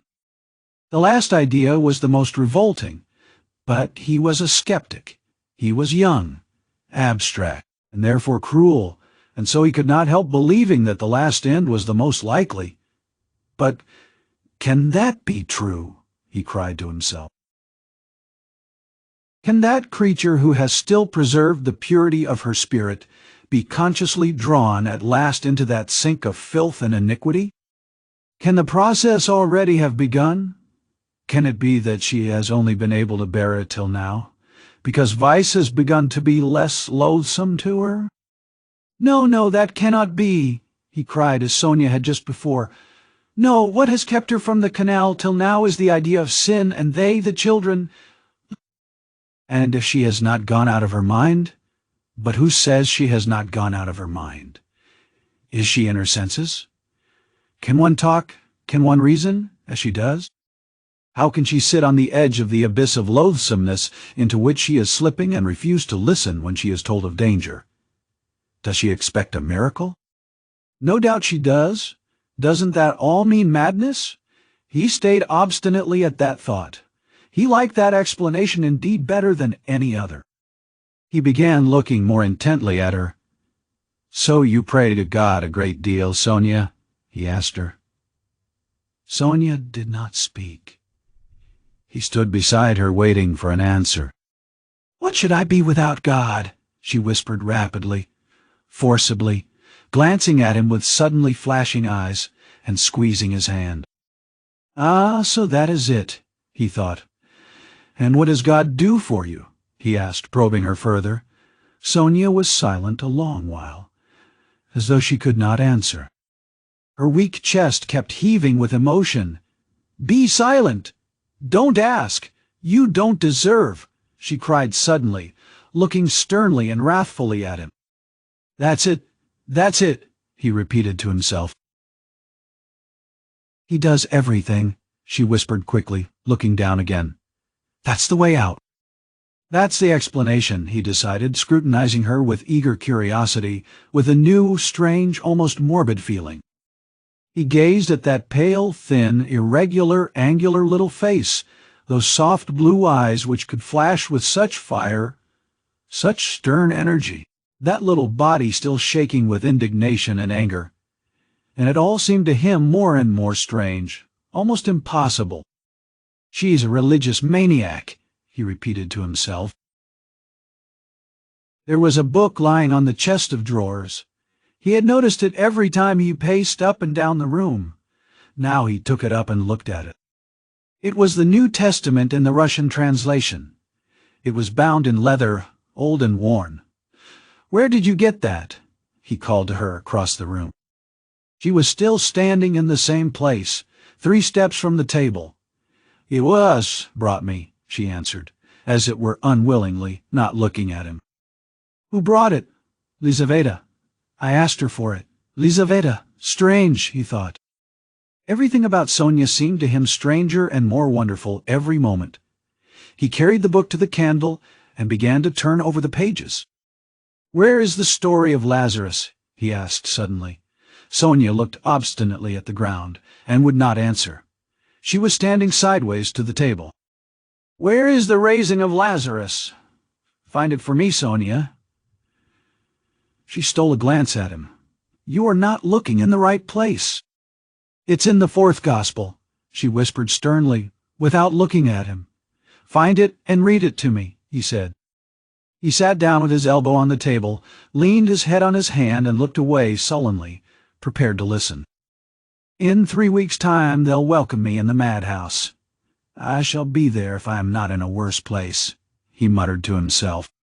Sonia heard Raskolnikov's request distrustfully and moved hesitatingly to the table. She took the book, however. "Haven't you read it?" she asked, looking up at him across the table. Her voice became sterner and sterner. "Long ago, when I was at school." "Right. And haven't you heard it in church?" "I haven't been. Do you often go?" "No," whispered Sonia. Raskolnikov smiled. "I understand. And you won't go to your father's funeral tomorrow?" "Yes, I shall. I was at church last week, too. I had a requiem service. For whom? For Lizaveta. She was killed with an axe." His nerves were more and more strained. His head began to go round. "Were you friends with Lizaveta?" Yes. She was good. She used to come. Not often. She couldn't.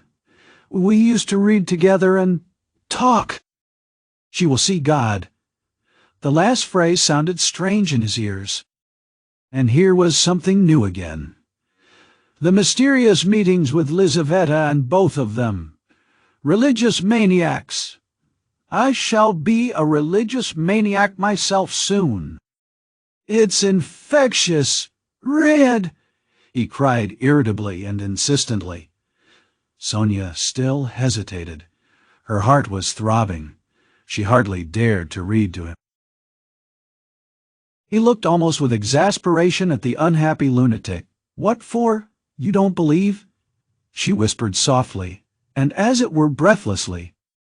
"I want you to," he persisted. "You used to read to Lizaveta."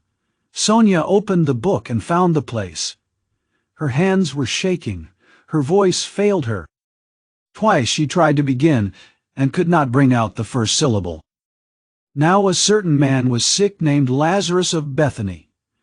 She forced herself at last to read, but at the third word her voice broke like an overstrained string. There was a catch in her breath. Raskolnikov saw in part why Sonia could not bring herself to read to him, and the more he saw this, the more roughly and irritably he insisted on her doing so. He understood only too well how painful it was for her to betray and unveil all that was her own. He understood that these feelings really were her secret treasure, which she had kept perhaps for years, perhaps from childhood, while she lived with an unhappy father and a distracted stepmother crazed by grief, in the midst of starving children and unseemly abuse and reproaches. But at the same time he knew now, and knew for certain that, although it filled her with dread and suffering, yet she had a tormenting desire to read and to read to him, that he might hear it, and to read Nov, whatever might come of it. He read this in her eyes. He could see it in her intense emotion. She mastered herself, controlled a spasm in her throat, and went on reading the 11th chapter of St. John. She went on to the 19th verse. "And many of the Jews came to Martha and Mary to comfort them concerning their brother. Then Martha, as soon as she heard that Jesus was coming, went and met him, but Mary sat still in the house. Then said Martha unto Jesus, Lord, if thou hadst been here, my brother had not died. But I know that even now, whatsoever thou wilt ask of God, God will give it thee." Then she stopped again with a shamefaced feeling that her voice would quiver and break again. Jesus said unto her, Thy brother shall rise again. Martha saith unto him, I know that he shall rise again in the resurrection, at the last day. Jesus said unto her, I am the resurrection and the life. He that believeth in me, though he were dead, yet shall he live. And whosoever liveth and believeth in me shall never die. Believest thou this? She saith unto him. And drawing a painful breath, Sonia read distinctly and forcibly, as though she were making a public confession of faith. Yea, Lord, I believe that thou art the Christ, the Son of God, which should come into the world. She stopped and looked up quickly at him, but controlling herself went on reading. Raskolnikov sat without moving, his elbows on the table and his eyes turned away. She read to the 32nd verse. Then when Mary was come where Jesus was and saw him, She fell down at his feet, saying unto him, Lord, if thou hadst been here, my brother had not died. When Jesus therefore saw her weeping, and the Jews also weeping which came with her, he groaned in the spirit, and was troubled, and said, Where have ye laid him? They said unto him, Lord, come and see. Jesus wept. Then said the Jews, Behold how he loved him. And some of them said, Could not this man which opened the eyes of the blind have caused that even this man should not have died? Raskolnikov turned and looked at her with emotion. Yes, he had known it. She was trembling in a real physical fever. He had expected it. She was getting near the story of the greatest miracle, and a feeling of immense triumph came over her. Her voice rang out like a bell. Triumph and joy gave it power. The lines danced before her eyes, but she knew what she was reading by heart. At the last verse, Could not this man which opened the eyes of the blind? Dropping her voice, she passionately reproduced the doubt, the reproach and censure of the blind, disbelieving Jews, who in another moment would fall at his feet as though struck by thunder, sobbing and believing. And he, too, is blinded and unbelieving. He, too, will hear. He, too, will believe. Yes, yes. At once, now, was what she was dreaming, and she was quivering with happy anticipation. Jesus, therefore, again groaning in himself, cometh to the grave. It was a cave, and a stone lay upon it. Jesus said, Take ye away the stone. Martha, the sister of him that was dead, saith unto him, Lord, by this time he stinketh, for he hath been dead 4 days. She laid emphasis on the word 4. Jesus saith unto her, Said I not unto thee, that if thou wouldest believe, thou shouldest see the glory of God? Then they took away the stone from the place where the dead was laid. And Jesus lifted up his eyes and said, Father, I thank thee that thou hast heard me. And I knew that thou hearest me always. But because of the people which stand by, I said it, that they may believe that thou hast sent me. And when he thus had spoken, he cried with a loud voice, Lazarus, come forth. And he that was dead came forth. She read loudly, cold and trembling with ecstasy, as though she were seeing it before her eyes. Bound hand and foot with grave clothes, and his face was bound about with a napkin. Jesus saith unto them, Loose him, and let him go. Then many of the Jews which came to Mary, and had seen the things which Jesus did, believed on him. She could read no more, closed the book, and got up from her chair quickly. That's all about the raising of Lazarus, she whispered severely and abruptly, and turning away she stood motionless, not daring to raise her eyes to him. She still trembled feverishly. The candle end was flickering out in the battered candlestick, dimly lighting up in the poverty-stricken room the murderer and the harlot who had so strangely been reading together the eternal book. 5 minutes or more passed. I came to speak of something, Raskolnikov said aloud, frowning. He got up and went to Sonia. She lifted her eyes to him in silence. His face was particularly stern, and there was a sort of savage determination in it. I have abandoned my family today, he said, my mother and sister. I am not going to see them. I've broken with them completely. What for? Asked Sonia, amazed. Her recent meeting with his mother and sister had left a great impression which she could not analyze. She heard his news almost with horror. I have only you now, he added. Let us go together. I've come to you. We are both accursed. Let us go our way together. His eyes glittered, as though he were mad, Sonia thought in her turn. Go where? She asked in alarm, and she involuntarily stepped back. How do I know? I only know it's the same road. I know that, and nothing more. It's the same goal. She looked at him and understood nothing. She knew only that he was terribly, infinitely unhappy. No one of them will understand, if you tell them. But I have understood. I need you. That is why I have come to you. I don't understand, whispered Sonia. You'll understand later. Haven't you done the same? You too have transgressed, have had the strength to transgress. You have laid hands on yourself. You have destroyed a life. Your own. It's all the same.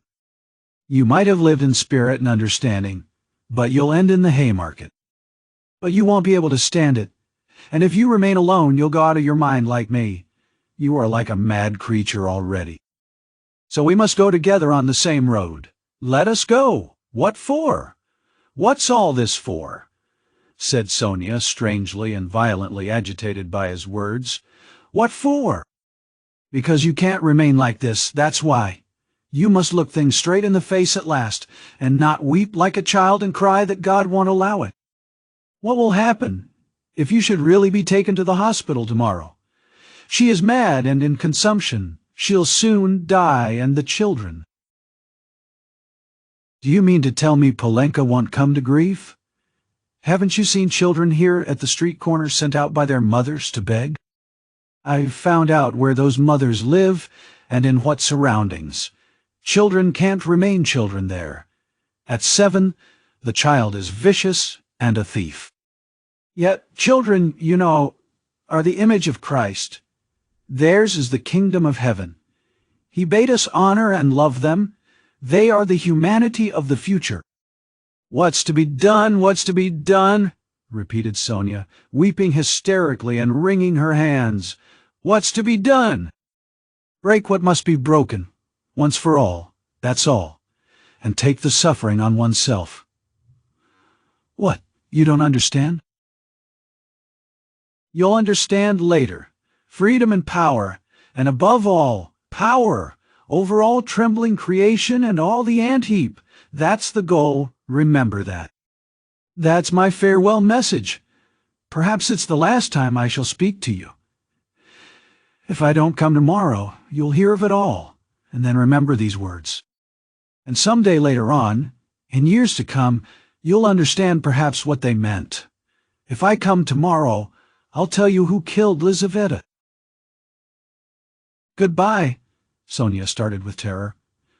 Why, do you know who killed her? She asked, chilled with horror, looking wildly at him. I know and will tell. You, only you. I have chosen you out. I'm not coming to you to ask forgiveness, but simply to tell you. I chose you out long ago to hear this. When your father talked of you and when Lizaveta was alive, I thought of it. Goodbye, don't shake hands. Tomorrow. He went out. Sonia gazed at him as at a madman. But she herself was like one insane and felt it. Her head was going round. Good heavens! How does he know who killed Lizaveta? What did those words mean? It's awful. But at the same time, the idea did not enter her head, not for a moment. Oh, he must be terribly unhappy. He has abandoned his mother and sister. What for?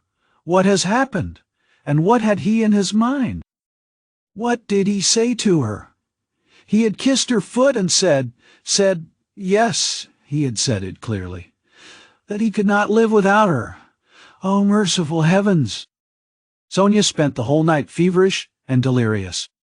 She jumped up from time to time, wept and wrung her hands, then sank again into feverish sleep and dreamt of Polenka, Katerina Ivanovna, and Lizaveta, of reading the gospel and him with pale face, with burning eyes, kissing her feet, weeping. On the other side of the door on the right, which divided Sonia's room from Madame Reslich's flat, was a room which had long stood empty. A card was fixed on the gate, and a notice stuck in the windows over the canal, advertising it to let. Sonia had long been accustomed to the rooms being uninhabited, but all that time Mr. Svidrigailov had been standing, listening at the door of the empty room. When Raskolnikov went out, he stood still, thought a moment, went on tiptoe to his own room, which adjoined the empty one, brought a chair and noiselessly carried it to the door that led to Sonia's room. The conversation had struck him as interesting and remarkable, and he had greatly enjoyed it, so much so that he brought a chair that he might not, in the future, tomorrow for instance, have to endure the inconvenience of standing a whole hour, but might listen in comfort. Chapter 5. When next morning at 11 o'clock punctually Raskolnikov went into the Department of the Investigation of Criminal Causes and sent his name in to Porfiry Petrovitch, he was surprised at being kept waiting so long. It was at least 10 minutes before he was summoned. He had expected that they would pounce upon him. But he stood in the waiting room, and people, who apparently had nothing to do with him, were continually passing to and fro before him. In the next room, which looked like an office, several clerks were sitting writing, and obviously they had no notion who or what Raskolnikov might be.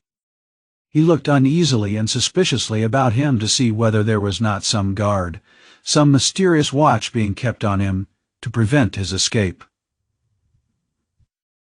But there was nothing of the sort. He saw only the faces of clerks absorbed in petty details. Then other people, no one seemed to have any concern with him. He might go where he liked for them.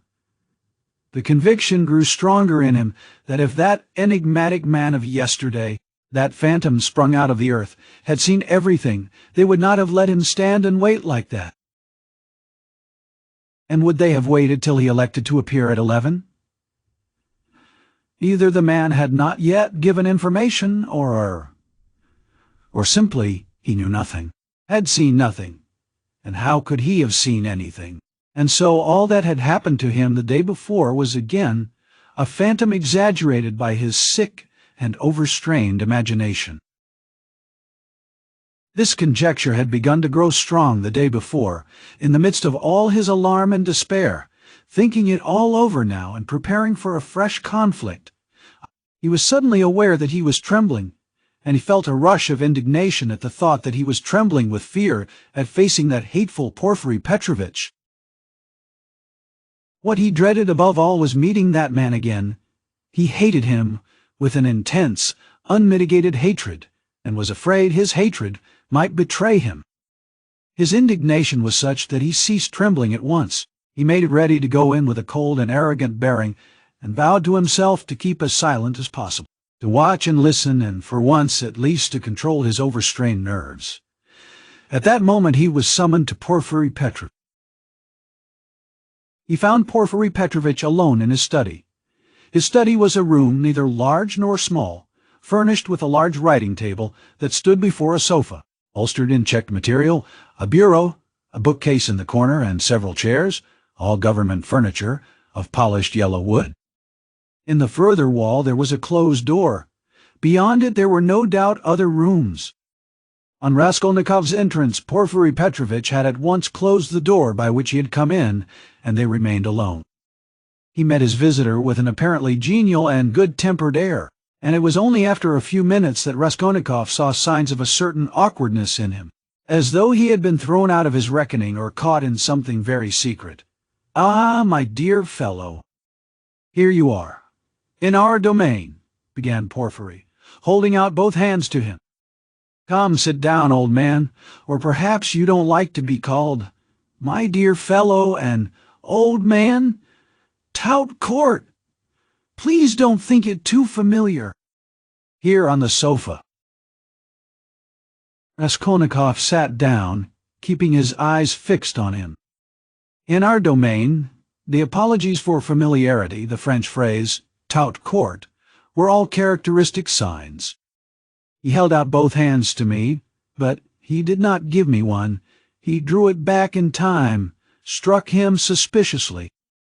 Both were watching each other, but when their eyes met, quick as lightning they looked away. "I brought you this paper, about the watch. Here it is." "Is it all right, or shall I copy it again?" "What? A paper?" Yes, don't be uneasy, it's all right," Porfiry Petrovitch said as though in haste, and after he had said it he took the paper and looked at it. "Yes, it's all right. Nothing more is needed," he declared with the same rapidity, and he laid the paper on the table. A minute later, when he was talking of something else, he took it from the table and put it on his bureau. "I believe you said yesterday you would like to question me. Formally?" About my acquaintance with the murdered woman. Raskolnikov was beginning again. Why did I put in "I believe" pass through his mind in a flash? Why am I so uneasy at having put in that "I believe" came in a second flash? And he suddenly felt that his uneasiness at the mere contact with Porphyry, at the first words, at the first looks, had grown in an instant to monstrous proportions, and that this was fearfully dangerous. His nerves were quivering, his emotion was increasing. It's bad. I shall say too much again. Yes. There's no hurry, muttered Porphyry Petrovitch, moving to and fro about the table without any apparent aim, as it were making dashes towards the window, the bureau and the table, at one moment avoiding Raskolnikov's suspicious glance, then again standing still and looking him straight in the face. His fat, round little figure looked very strange, like a ball rolling from one side to the other and rebounding back. We've plenty of time. Do you smoke? Have you your own? Here, a cigarette? He went on, offering his visitor a cigarette. You know I am receiving you here, but my own quarters are through there, my government quarters. But I am living outside for the time. I had to have some repairs done here. It's almost finished now. Government quarters, are a capital thing. Hey, what do you think? Yes, a capital thing, answered Raskolnikov, looking at him almost ironically. Aye, capital thing, a capital thing, repeated Porphyry Petrovitch, as though he had just thought of something quite different. Yes, a capital thing, he almost shouted at last, suddenly staring at Raskolnikov and stopping short 2 steps from him. This stupid repetition was too incongruous in its ineptitude with the serious, brooding, and enigmatic glance he turned upon his visitor. But this stirred Raskolnikov's spleen more than ever, and he could not resist an ironical and rather incautious challenge. "Tell me, please," he asked suddenly, looking almost insolently at him and taking a kind of pleasure in his own insolence. "I believe it's a sort of legal rule, a sort of legal tradition, for all investigating lawyers to begin their attack from afar, with a trivial, or at least an irrelevant subject, so as to encourage, or rather to divert the man they are cross-examining, to disarm his caution, and then all at once to give him an unexpected knock-down blow with some fatal question. Isn't that so? It's a sacred tradition, mentioned, I fancy, in all the manuals of the art. Yes. Why, do you imagine that was why I spoke about government quarters, eh?" And as he said this, Porphyry Petrovitch screwed up his eyes and winked. A good-humored, crafty look passed over his face. The wrinkles on his forehead were smoothed out, his eyes contracted, his features broadened, and he suddenly went off into a nervous, prolonged laugh, shaking all over and looking Raskolnikov straight in the face. The latter forced himself to laugh, too, but when Porphyry, seeing that he was laughing, broke into such a guffaw that he turned almost crimson, Raskolnikov's repulsion overcame all precaution. He left off laughing, scowled, and stared with hatred at Porphyry, keeping his eyes fixed on him while his intentionally prolonged laughter lasted. There was lack of precaution on both sides, however, for Porphyry Petrovitch seemed to be laughing in his visitor's face, and to be very little disturbed at the annoyance with which the visitor received it. The latter fact was very significant in Raskolnikov's eyes. He saw that Porphyry Petrovitch had not been embarrassed just before either, but that he, Raskolnikov, had perhaps fallen into a trap, that there must be something, some motive here, unknown to him, that perhaps everything was in readiness, and in another moment would break upon him. He went straight to the point at once, rose from his seat and took his cap. "Porphyry Petrovitch," he began resolutely, though with considerable irritation, "yesterday you expressed a desire that I should come to you for some inquiries." He laid special stress on the word inquiries. "And if you have anything to ask me, ask it, And if not, allow me to withdraw. I have no time to spare.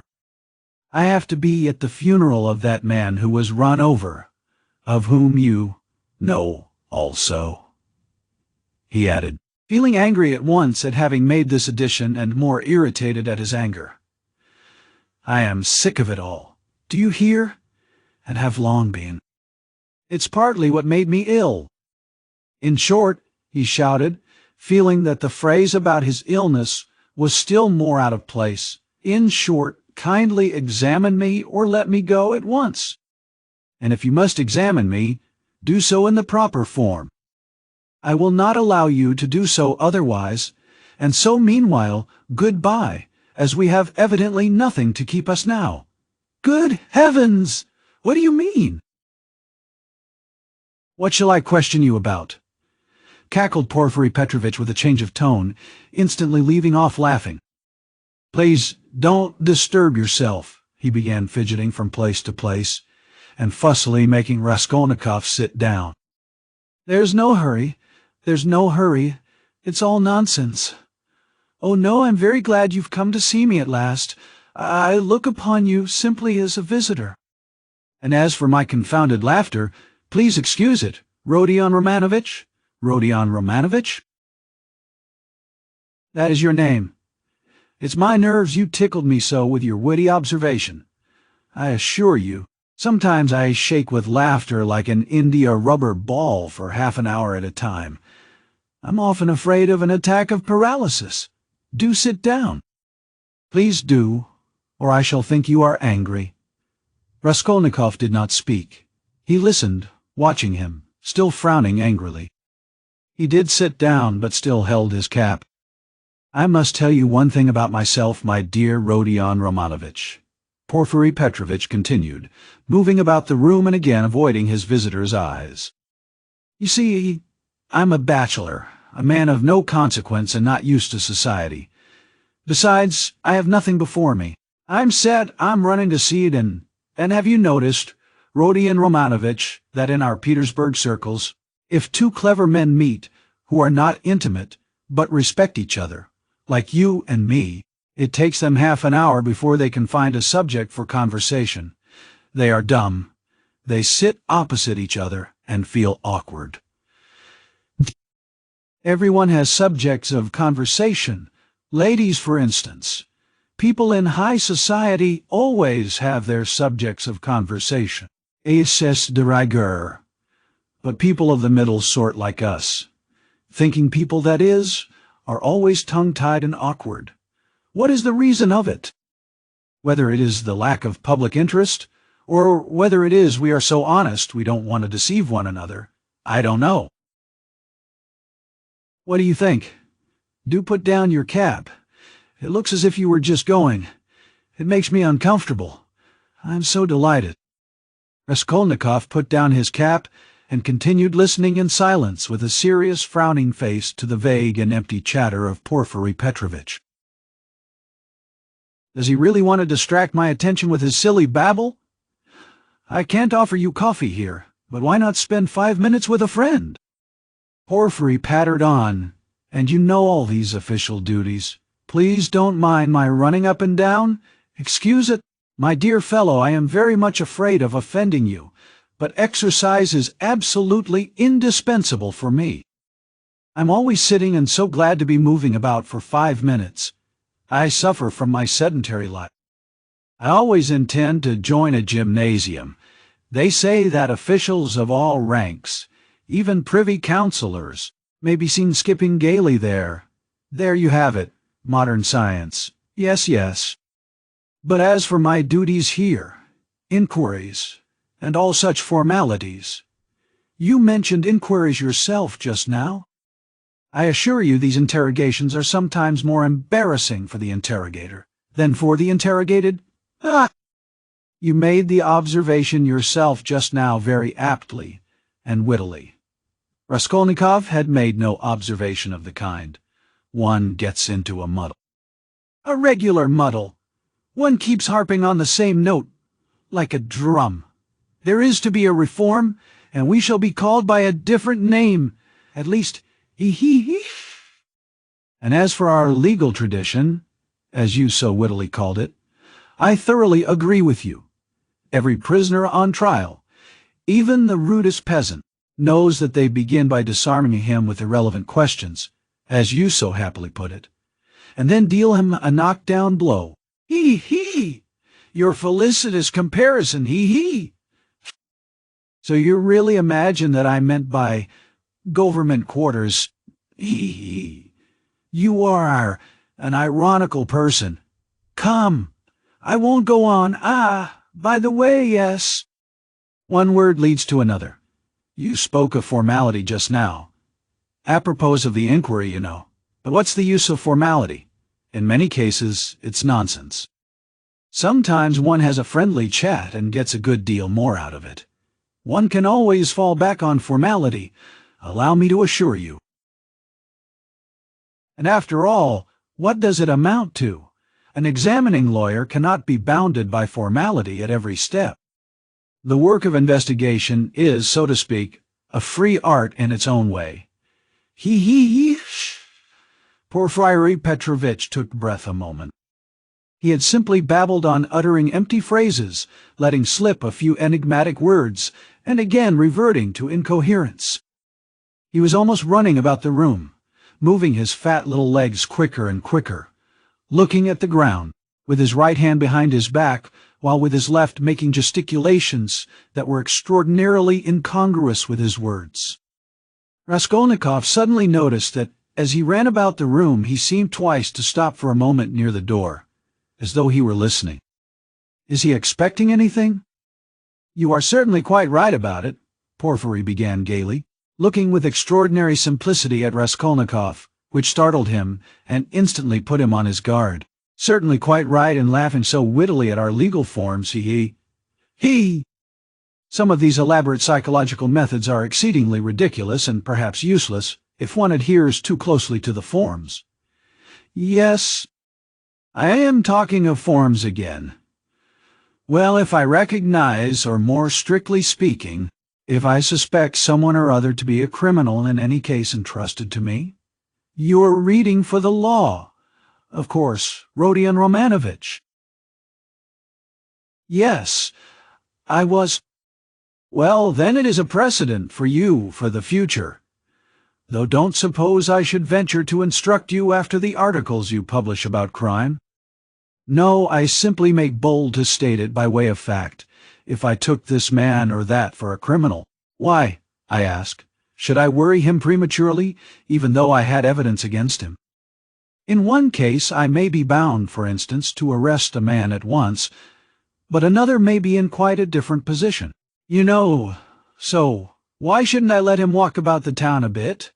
But I see you don't quite understand, so I'll give you a clearer example. If I put him in prison too soon, I may very likely give him, so to speak, moral support. You're laughing?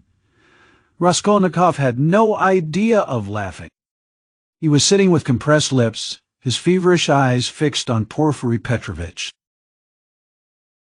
Yet that is the case with some types especially, for men are so different. You say evidence. Well, there may be evidence. But evidence, you know, can generally be taken two ways. I am an examining lawyer and a weak man. I confess it. I should like to make a proof, so to say, mathematically clear. I should like to make a chain of evidence such as twice two are four. It ought to be a direct, irrefutable proof.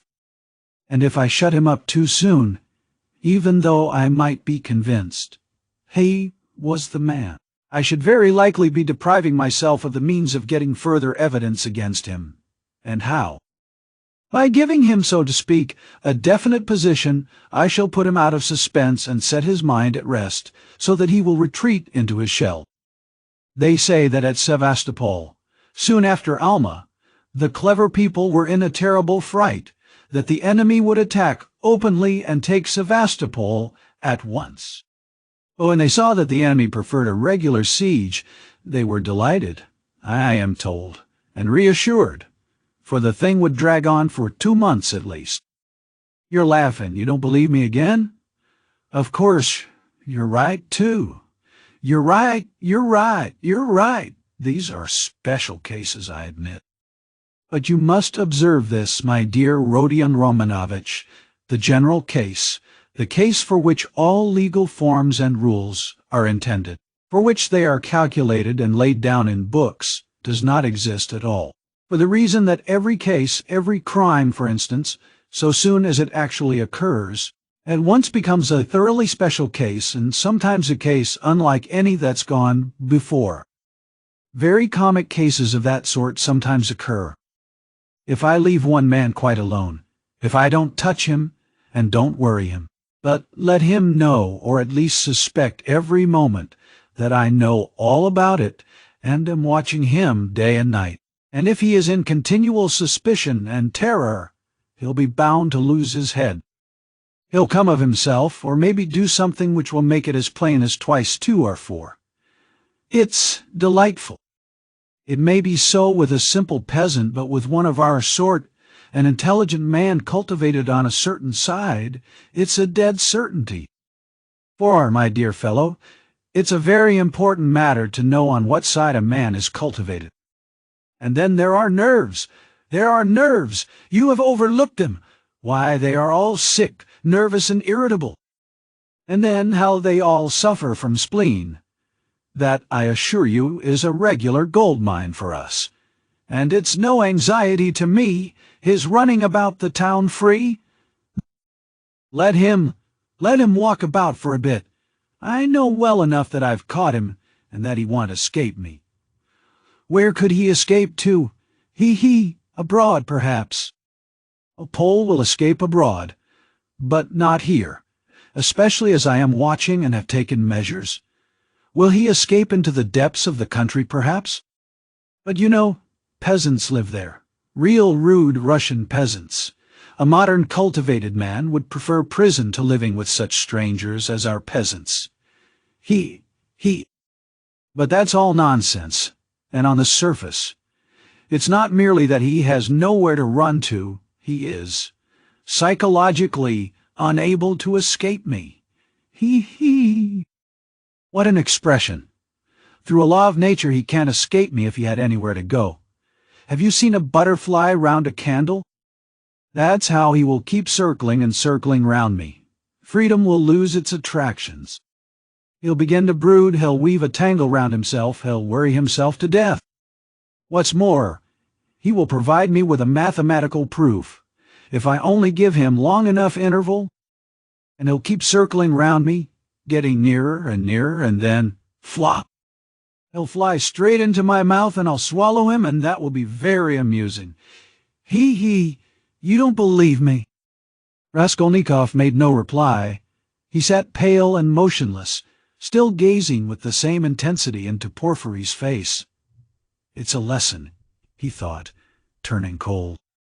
This is beyond the cat playing with a mouse, like yesterday. He can't be showing off his power with no motive, prompting me. He is far too clever for that. He must have another object. What is it? It's all nonsense, my friend. You are pretending to scare me. You've no proofs, and the man I saw had no real existence. You simply want to make me lose my head, to work me up beforehand, and so to crush me. But you are wrong, you won't do it. But why give me such a hint? Is he reckoning on my shattered nerves? No, my friend, you are wrong. You won't do it even though you have some trap for me. Let us see what you have in store for me. And he braced himself to face a terrible and unknown ordeal. At times he longed to fall on Porfiry and strangle him. This anger was what he dreaded from the beginning. He felt that his parched lips were flecked with foam. His heart was throbbing.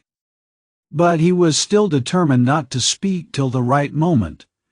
He realized that this was the best policy in his position, because instead of saying too much, he would be irritating his enemy by his silence and provoking him into speaking too freely. Anyhow, this was what he hoped for. No, I see you don't believe me. You think I am playing a harmless joke on you. Porfiry began again, getting more and more lively, chuckling at every instant, and again pacing round the room. And to be sure, you're right. God has given me a figure that can awaken none but comic ideas in other people. A buffoon, but let me tell you, and I repeat it. Excuse an old man, my dear Rodion Romanovich. You are a man still young, so to say, in your first youth, and so you put intellect above everything, like all young people. Playful wit and abstract arguments fascinate you, and that's for all the world like the old Austrian Hofkriegsrat. As far as I can judge of military matters, that is, on paper they'd beaten Napoleon and taken him prisoner, and there in their study they worked it all out in the cleverest fashion. But look you, General Mack surrendered with all his army. I see, Rodion Romanovich, you are laughing at a civilian like me, taking examples out of military history. But I can't help it. It's my weakness. I am fond of military science, and I'm ever so fond of reading all military histories. I've certainly missed my proper career. I ought to have been in the army, upon my word I ought. I shouldn't have been a Napoleon, but I might have been a major. Well, I'll tell you the whole truth, my dear fellow. About this special case, I mean actual fact and a man's temperament, my dear sir, are weighty matters, and it's astonishing how they sometimes deceive the sharpest calculation. I listened to an old man, am speaking seriously, Rodion Romanovich, as he said this Porfiry Petrovitch, who was scarcely 35, actually seemed to have grown old. Even his voice changed, and he seemed to shrink together. Moreover, I'm a candid man. Am I a candid man or not? What do you say? I fancy I really am. I tell you these things for nothing, and don't even expect a reward for it, Well, to proceed, wit, in my opinion, is a splendid thing. It is, so to say, an adornment of nature and a consolation of life, and what tricks it can play, so that it sometimes is hard for a poor examining lawyer to know where he is, especially when he's liable to be carried away by his own fancy too, for you know he is a man after all. But the poor fellow is saved by the criminal's temperament, worse luck for him.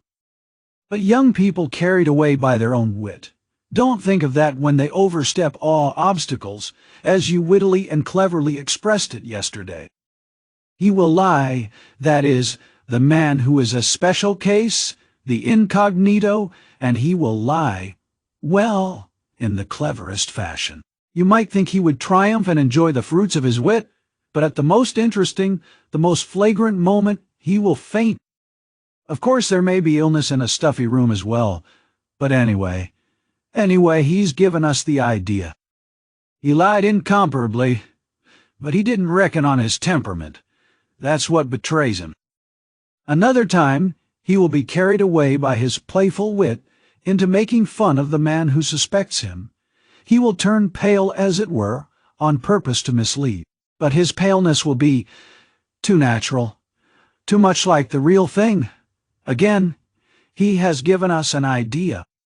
Though his questioner may be deceived at first, he will think differently next day if he is not a fool, and, of course, it is like that at every step. He puts himself forward where he is not wanted, speaks continually when he ought to keep silent, brings in all sorts of allegorical allusions. He comes and asks, "Why didn't you take me long ago?" And that can happen, you know, with the cleverest man, the psychologist, the literary man. The temperament reflects everything like a mirror. Gaze into it and admire what you see. But why are you so pale, Rodion Romanovich?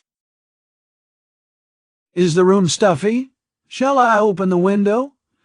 Oh, don't trouble, please, cried Raskolnikov, and he suddenly broke into a laugh. Please don't trouble. Porfiry stood facing him, paused a moment, and suddenly he too laughed. Raskolnikov got up from the sofa, abruptly checking his hysterical laughter. Porfiry Petrovitch, he began, speaking loudly and distinctly, though his legs trembled and he could scarcely stand. I see clearly at last that you actually suspect me of murdering that old woman and her sister Lizaveta. Let me tell you for my part that I am sick of this. If you find that you have a right to prosecute me legally, to arrest me, then prosecute me. Arrest me. But I will not let myself be jeered at to my face and worried." His lips trembled, his eyes glowed with fury, and he could not restrain his voice. "I won't allow it," he shouted, bringing his fist down on the table. "Do you hear that, Porfiry Petrovitch? I won't allow it. Good heavens, what does it mean?" cried Porfiry Petrovitch, apparently quite frightened.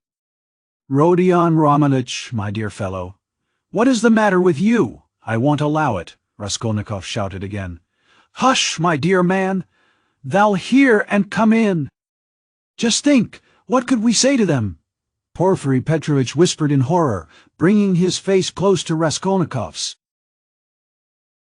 "I won't allow it. I won't allow it," Raskolnikov repeated mechanically, but he too spoke in a sudden whisper. Porfiry turned quickly and ran to open the window. "Some fresh air, and you must have some water, my dear fellow. You're ill," and he was running to the door to call for some when he found a decanter of water in the corner. "Come, drink a little," he whispered, rushing up to him with the decanter. "It will be sure to do you good." Porfiry Petrovitch's alarm and sympathy were so natural that Raskolnikov was silent, and began looking at him with wild curiosity. He did not take the water, however. "Rodion Romanovich, my dear fellow, you'll drive yourself out of your mind, I assure you. Have some water, do drink a little." He forced him to take the glass. Raskolnikov raised it mechanically to his lips, but set it on the table again with disgust. "Yes, you've had a little attack. You'll bring back your illness again, my dear fellow." Porfiry Petrovitch cackled with friendly sympathy, though he still looked rather disconcerted. "Good heavens, you must take more care of yourself." "Dmitri Prokofitch was here, came to see me yesterday. I know, I've a nasty, ironical temper, but what they made of it. Good heavens, he came yesterday after you'd been. We dined and he talked and talked away, and I could only throw up my hands in despair. Did he come from you? But do sit down, for mercy's sake, sit down."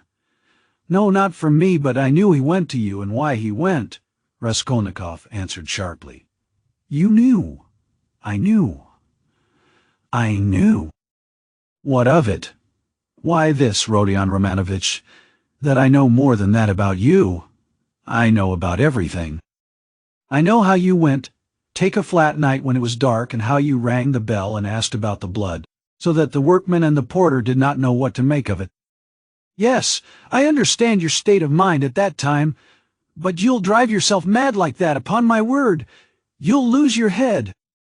You're full of generous indignation at the wrongs you've received, first from destiny, and then from the police officers, and so you rush from one thing to another to force them to speak out and make an end of it all, because you are sick of all this suspicion and foolishness.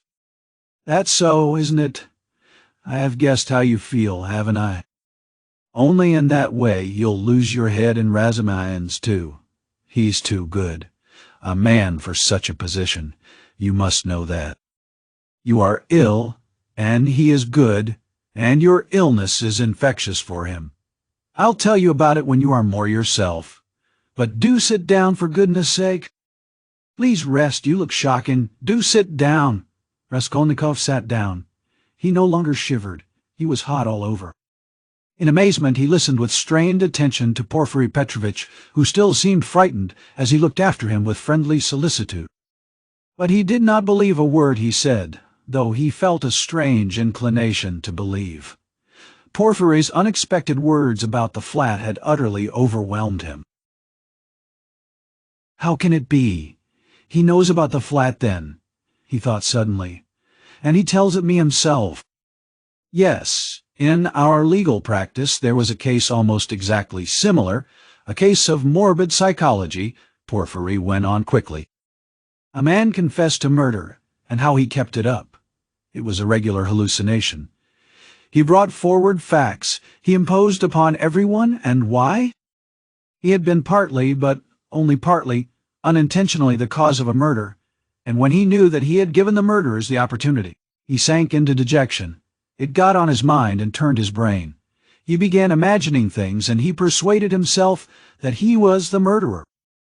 But at last the High Court of Appeal went into it, and the poor fellow was acquitted and put under proper care. Thanks to the Court of Appeal. Tut, tut, tut.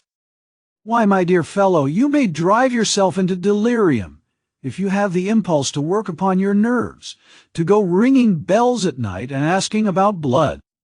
I've studied all this morbid psychology in my practice. A man is sometimes tempted to jump out of a window or from a belfry. Just the same with bell ringing. It's all illness, Rodion Romanovich. You have begun to neglect your illness. You should consult an experienced doctor. What's the good of that fat fellow? You are lightheaded. You were delirious when you did all this. For a moment Raskolnikov felt everything going round. Is it possible, flashed through his mind, that he is still lying? He can't be. He rejected that idea, feeling to what a degree of fury it might drive him, feeling that that fury might drive him mad. I was not delirious. I knew what I was doing, he cried, straining every faculty to penetrate Porfiry's game. I was quite myself, do you hear? Yes, I hear and understand.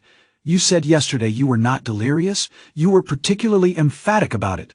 I understand all you can tell me. Listen, Rodion Romanovich, my dear fellow. If you were actually a criminal, or were somehow mixed up in this damnable business, would you insist that you were not delirious but in full possession of your faculties? And so emphatically and persistently? Would it be possible? Quite impossible to my thinking. If you had anything on your conscience, you certainly ought to insist that you were delirious. That's so, isn't it? There was a note of slyness in this inquiry. Raskolnikov drew back on the sofa as Porfiry bent over him and stared in silent perplexity at him. Another thing about Razumihin, you certainly ought to have said that he came of his own accord, to have concealed your part in it. But you don't conceal it. You lay stress on his coming at your instigation. Raskolnikov had not done so. A chill went down his back. You keep telling lies, he said slowly and weakly, twisting his lips into a sickly smile. You are trying again to show that you know all my game, that you know all I shall say beforehand, he said, conscious himself that he was not weighing his words as he ought. You want to frighten me, or you are simply laughing at me. He still stared at him as he said this, and again there was a light of intense hatred in his eyes. You keep lying, he said. You know perfectly well that the best policy for the criminal is to tell the truth as nearly as possible, to conceal as little as possible. I don't believe you. What a wily person you are, Porfiry tittered. There's no catching you. You've a perfect monomania. So you don't believe me? But still you do believe me. You believe a quarter. I'll soon make you believe the whole, because I have a sincere liking for you, and genuinely wish you good. Raskolnikov's lips trembled. Yes, I do, went on Porfiry, touching Raskolnikov's arm genially. You must take care of your illness. Besides, your mother and sister are here now. You must think of them. You must soothe and comfort them, and you do nothing but frighten them. What has that to do with you? How do you know it? What concern is it of yours? You are keeping watch on me and want to let me know it. Good heavens! Why, I learn it all from you yourself. You don't notice that, in your excitement, you tell me and others everything. From Razumihin, too, I learned a number of interesting details yesterday. No, you interrupted me. But I must tell you that, for all your wit, your suspiciousness makes you lose the common-sense view of things. Return to bell-ringing, for instance. And an examining lawyer have betrayed a precious thing like that, a real fact, for it is a fact worth having, and you see nothing in it? Why, if I had the slightest suspicion of you, should I have acted like that? No, I should first have disarmed your suspicions and not let you see I knew of that fact. Should have diverted your attention and suddenly have dealt you a knockdown blow, your expression saying, and what were you doing, sir, pray, at 10 or nearly 11 at the murdered woman's flat? And why did you ring the bell, and why did you ask about blood? And why did you invite the porters to go with you to the police station, to the lieutenant? That's how I ought to have acted if I had a grain of suspicion of you. I ought to have taken your evidence in due form, searched your lodging, and perhaps have arrested you, too. So I have no suspicion of you, since I have not done that. But you can't look at it normally, and you see nothing. I say again. Raskolnikov started so that Porfiry Petrovitch could not fail to perceive it. You are lying all the while, he cried. I don't know your object, but you are lying. You did not speak like that just now, and I cannot be mistaken. I am lying, Porfiry repeated, apparently incensed, but preserving a good-humored and ironical face, as though he were not in the least concerned at Raskolnikov's opinion of him. I am lying. But how did I treat you just now? I, the examining lawyer, prompting you and giving you every means for your defense.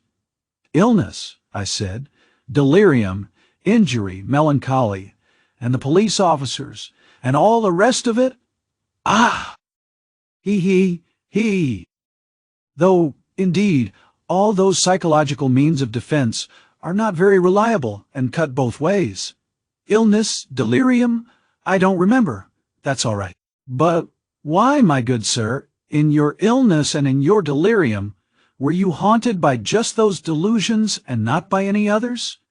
There may have been others, eh? He. Raskolnikov looked haughtily and contemptuously at him. Briefly, he said loudly and imperiously, rising to his feet, and in so doing pushing Porfiry back a little. Briefly, I want to know, do you acknowledge me perfectly free from suspicion or not? Tell me, Porfiry Petrovitch, tell me once for all, and make haste. What a business I'm having with you, cried Porfiry with a perfectly good-humored, sly, and composed face. And why do you want to know? Why do you want to know so much, since they haven't begun to worry you? Why, you are like a child asking for matches. And why are you so uneasy? Why do you force yourself upon us, eh? I repeat, Raskolnikov cried furiously, that I can't put up with it. With what? Uncertainty, interrupted Porfiry. Don't jeer at me. I won't have it. I tell you, I won't have it. I can't, and I won't. Do you hear? Do you hear? He shouted, bringing his fist down on the table again. Hush, hush. They'll overhear. I warn you seriously. Take care of yourself. I am not joking, Porfiry whispered, but this time there was not the look of old womanish good nature and alarm in his face. Now he was peremptory, stern, frowning, and for once laying aside all mystification. But this was only for an instant. Raskolnikov, bewildered, suddenly fell into actual frenzy, but strange to say, he again obeyed the command to speak quietly, though he was in a perfect paroxysm of fury. I will not allow myself to be tortured, he whispered, instantly recognizing with hatred that he could not help obeying the command and driven to even greater fury by the thought. Arrest me, search me, but kindly act in due form and don't play with me. Don't dare! Don't worry about the form, Porfiry interrupted with the same sly smile, as it were, gloating with enjoyment over Raskolnikov. I invited you to see me quite in a friendly way. I want your friendship and I spit on it. Do you hear? And here I take my cap and go. What will you say now if you mean to arrest me? He took up his cap and went to the door. And won't you see my little surprise? Chuckled Porfiry, again taking him by the arm and stopping him at the door. He seemed to become more playful and good-humored, which maddened Raskolnikov. "What surprise?" he asked, standing still and looking at Porfiry in alarm. "My little surprise is sitting there behind the door. He pointed to the locked door. "I locked him in that he should not escape." "What is it? Where? What?" Raskolnikov walked to the door and would have opened it, but it was locked. "It's locked. Here is the key." And he brought a key out of his pocket. "You are lying," roared Raskolnikov without restraint. "You lie. You damn Punchinello!" And he rushed at Porfiry, who retreated to the other door, not at all alarmed. "I understand it all. You are lying and mocking so that I may betray myself to you. Why, you could not betray yourself any further, my dear Rodion Romanovitch." "You are in a passion. Don't shout. I shall call the clerks." "You are lying. Call the clerks. You knew I was ill and tried to work me into a frenzy to make me betray myself. That was your object. Produce your facts. I understand it all. You've no evidence. You have only wretched, rubbishly suspicions like Zamatov's. You knew my character. You wanted to drive me to fury, and then to knock me down with priests and deputies. Are you waiting for them? Eh? What are you waiting for? Where are they? Produce them. Why, deputies, my good man, what things people will imagine. And to do so would not be acting in form, as you say. You don't know the business, my dear fellow. And there's no escaping form, as you see," Porfiry muttered, listening at the door through which a noise could be heard. "Ah, they're coming!" cried Raskolnikov. "You've sent for them. You expected them. Well, produce them all. Your deputies, your witnesses, what you like. I am ready." But at this moment a strange incident occurred, something so unexpected that neither Raskolnikov nor Porfiry Petrovitch could have looked for such a conclusion to their interview. Chapter 6. When he remembered the scene afterwards, this is how Raskolnikov saw it. The noise behind the door increased, and suddenly the door was opened a little. "What is it?" cried Porfiry Petrovitch, annoyed. "Why, I've orders." For an instant there was no answer, but it was evident that there were several persons at the door, and that they were apparently pushing somebody back. "What is it?" Porfiry Petrovitch repeated uneasily. "The prisoner Nikolai has been brought," someone answered. "He is not wanted. Take him away. Let him wait. What's he doing here?" "How irregular!" cried Porfiry, rushing to the door. "But he—" began the same voice, and suddenly ceased. 2 seconds, not more, were spent in actual struggle, then someone gave a violent shove, and then a man, very pale, strode into the room. This man's appearance was at first sight very strange. He stared straight before him, as though seeing nothing. There was a determined gleam in his eyes. At the same time there was a deathly pallor in his face, as though he were being led to the scaffold. His white lips were faintly twitching. He was dressed like a workman, and was of medium height, very young, slim, his hair cut in round crop, with thin, spare features. The man whom he had thrust back followed him into the room and succeeded in seizing him by the shoulder. He was a warder. But Nikolai pulled his arm away.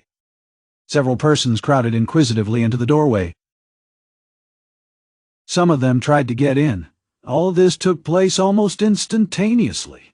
"Go away. It's too soon. Wait till you are sent for." "Why have you brought him so soon?"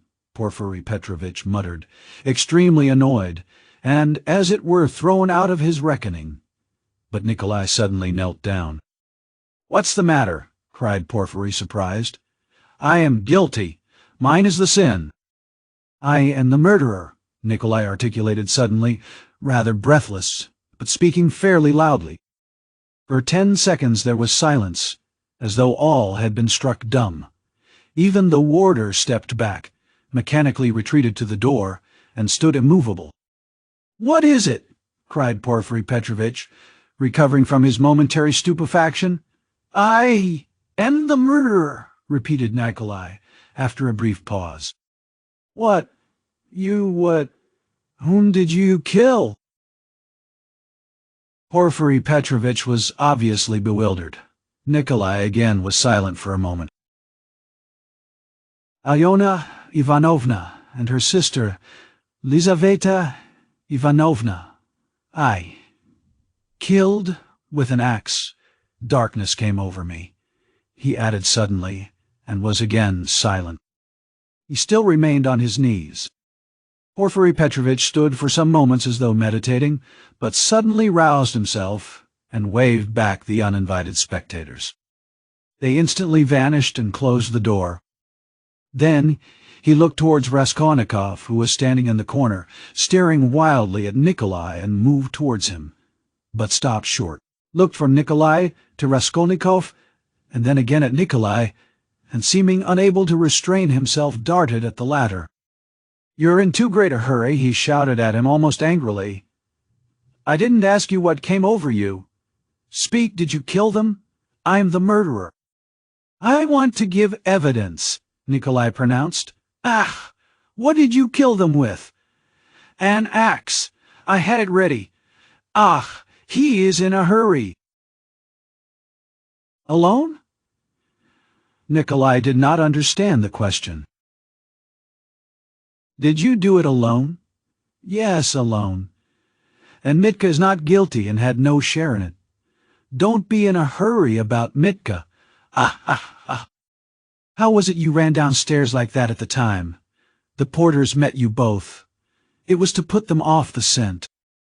"I ran after Mitka," Nikolai replied hurriedly, as though he had prepared the answer. "I knew it!" cried Porfiry with vexation. "It's not his own tale he is telling," he muttered as though to himself, and suddenly his eyes rested on Raskolnikov again. He was apparently so taken up with Nikolai that for a moment he had forgotten Raskolnikov. He was a little taken aback. "My dear Rodion Romanovitch, excuse me." He flew up to him. "This won't do. I'm afraid you must go? It's no good your staying." "I will. You see, what a surprise." "Goodbye." And taking him by the arm, he showed him to the door. "I suppose you didn't expect it?" said Raskolnikov, who, though he had not yet fully grasped the situation, had regained his courage. "You did not expect it either, my friend. See how your hand is trembling." "Hee! You're trembling too, Porfiry Petrovitch." "Yes, I am. I didn't expect it." They were already at the door. Porfiry was impatient for Raskolnikov to be gone. "And your little surprise, aren't you going to show it to me?" Raskolnikov said sarcastically. Why, his teeth are chattering as he asks. "Hee! You are an ironical person. Come, till we meet. I believe we can say goodbye." "That's in God's hands," muttered Porfiry, with an unnatural smile. As he walked through the office, Raskolnikov noticed that many people were looking at him. Among them he saw the two porters from CCEA House whom he had invited that night to the police station. They stood there waiting. But he was no sooner on the stairs than he heard the voice of Porfiry Petrovitch behind him. Turning round, he saw the latter running after him, out of breath. "One word, Rodion Romanovitch. As to all the rest, it's in God's hands. But as a matter of form, there are some questions I shall have to ask you. So we shall meet again, shan't we?" And Porfiry stood still, facing him with a smile. "Shan't we?" he added again. He seemed to want to say something more, but could not speak out. "You must forgive me, Porfiry Petrovitch, for what has just passed." "I lost my temper," began Raskolnikov, who had so far regained his courage that he felt irresistibly inclined to display his coolness. Don't mention it, Porfiry replied, almost gleefully. "I myself, too. I have a wicked temper, I admit it. But we shall meet again." If it's God's will, we may see a great deal of one another, and we'll get to know each other through and through," added Raskolnikov. "Yes, know each other through and through and through," assented Porfiry Petrovitch, and he screwed up his eyes, looking earnestly at Raskolnikov. "Now you're going to a birthday party, to a funeral. Of course, the funeral. Take care of yourself and get well." "I don't know what to wish you," said Raskolnikov, who had begun to descend the stairs but looked back again. "I should like to wish you success, but your office is such a comical one." "Why comical?" Porfiry Petrovitch had turned to go, but he seemed to prick up his ears at this. "Why, how you must have been torturing and harassing that poor Nikolai psychologically, after your fashion, till he confessed. You must have been at him day and night, proving to him that he was the murderer, and now that he has confessed, you'll begin vivisecting him again. 'You are lying,' you'll say. 'You are not the murderer. You can't be. It's not your own tale you are telling. You must admit it's a comical business.' You noticed then that I said to Nikolai just now that it was not his own tale he was telling? How could I help noticing it? You are quick-witted. You notice everything. You've really a playful mind, and you always fasten on the comic side. Hee. They say that was the marked characteristic of Gogol, among the writers. Yes, of Gogol. Yes, of Gogol. I shall look forward to meeting you." "So shall I." Raskolnikov walked straight home. He was so muddled and bewildered that on getting home he sat for a quarter of an hour on the sofa, trying to collect his thoughts. He did not attempt to think about Nikolai. He was stupefied. He felt that his confession was something inexplicable, amazing, something beyond his understanding. But Nikolai's confession was an actual fact. The consequences of this fact were clear to him at once. Its falsehood could not fail to be discovered, and then they would be after him again. Till then, at least, he was free, and must do something for himself, for the danger was imminent. But how imminent? His position gradually became clear to him.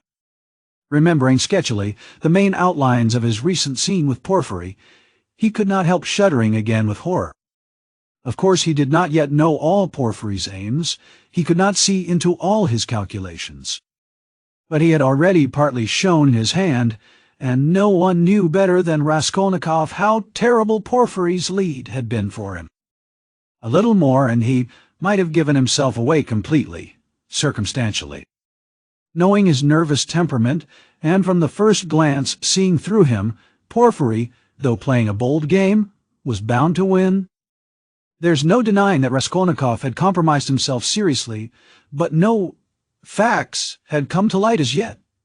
There was nothing positive. But was he taking a true view of the position? Wasn't he mistaken? What had Porfiry been trying to get at? Had he really some surprise prepared for him? And what was it? Had he really been expecting something or not? How would they have parted if it had not been for the unexpected appearance of Nikolai? Porfiry had shown almost all his cards. Of course, he had risked something in showing them, and if he had really had anything up his sleeve, Raskolnikov reflected, he would have shown that, too. What was that surprise? Was it a joke? Had it meant anything? Could it have concealed anything like a fact? A piece of positive evidence? His yesterday's visitor? What had become of him? Where was he today? If Porfiry really had any evidence, it must be connected with him. He sat on the sofa with his elbows on his knees and his face hidden in his hands. He was still shivering nervously. At last he got up, took his cap, thought a minute, and went to the door. He had a sort of presentiment that for today at least he might consider himself out of danger. He had a sudden sense almost of joy. He wanted to make haste to Katerina Ivanovna's. He would be too late for the funeral, of course, but he would be in time for the memorial dinner, and there at once he would see Sonia. He stood still, thought a moment, and a suffering smile came for a moment onto his lips. Today, today, he repeated to himself. Yes, today, so it must be. But as he was about to open the door, it began opening of itself. He started and moved back. The door opened gently and slowly, and there suddenly appeared a figure. Yesterday's visitor from underground. The man stood in the doorway, looked at Raskolnikov without speaking, and took a step forward into the room. He was exactly the same as yesterday, the same figure, the same dress, but there was a great change in his face. He looked dejected and sighed deeply. If he had only put his hand up to his cheek and leaned his head on one side, he would have looked exactly like a peasant woman. "What do you want?" asked Raskolnikov, numb with terror. The man was still silent, but suddenly he bowed down almost to the ground, touching it with his finger. "What is it?" cried Raskolnikov. "I've sinned," the man articulated softly. "How?" "By evil thoughts." They looked at one another. "I was vexed. When you came, perhaps in drink, and bade the porters go to the police station and asked about the blood. I was vexed that they let you go and took you for drunken. I was so vexed that I lost my sleep. And remembering the address, we came here yesterday and asked for you." "Who came?" Raskolnikov interrupted, instantly beginning to recollect. "I did. I've wronged you. Then you come from that house. I was standing at the gate with them. Don't you remember? We have carried on our trade in that house for years past. We cure and prepare hides, we take work home. Most of all, I was vexed." And the whole scene of the day before yesterday in the gateway came clearly before Raskolnikov's mind. He recollected that there had been several people there besides the porters, women among them. He remembered one voice had suggested taking him straight to the police station. He could not recall the face of the speaker, and even now he did not recognize it, but he remembered that he had turned round and made him some answer. So this was the solution of yesterday's horror. The most awful thought was that he had been actually almost lost, had almost done for himself on account of such a trivial circumstance. So this man could tell nothing except his asking about the flat and the bloodstains. So Porphyry, too, had nothing but that delirium, no facts but this, psychology, which cuts both ways. So if no more facts come to light, and they must not, then what can they do to him? How can they convict him, even if they arrest him? And Porphyry, then, had only just heard about the flat and had not known about it before. "Was it you who told Porphyry that I'd been there?" he cried, struck by a sudden idea. "What, Porphyry? The head of the detective department?" "Yes. The porters did not go there, but I went." "Today?" "I got there 2 minutes before you, and I heard it all, how he worried you. Where? What? When? Why? In the next room." "I was sitting there all the time." "What? Why, then you were the surprise? But how could it happen? Upon my word." "I saw that the porters did not want to do what I said," began the man. "For it's too late," said they, "and maybe he'll be angry that we did not come at the time. I was vexed, and I lost my sleep, and I began making inquiries. And finding out yesterday where to go, I went today. The first time I went, he wasn't there.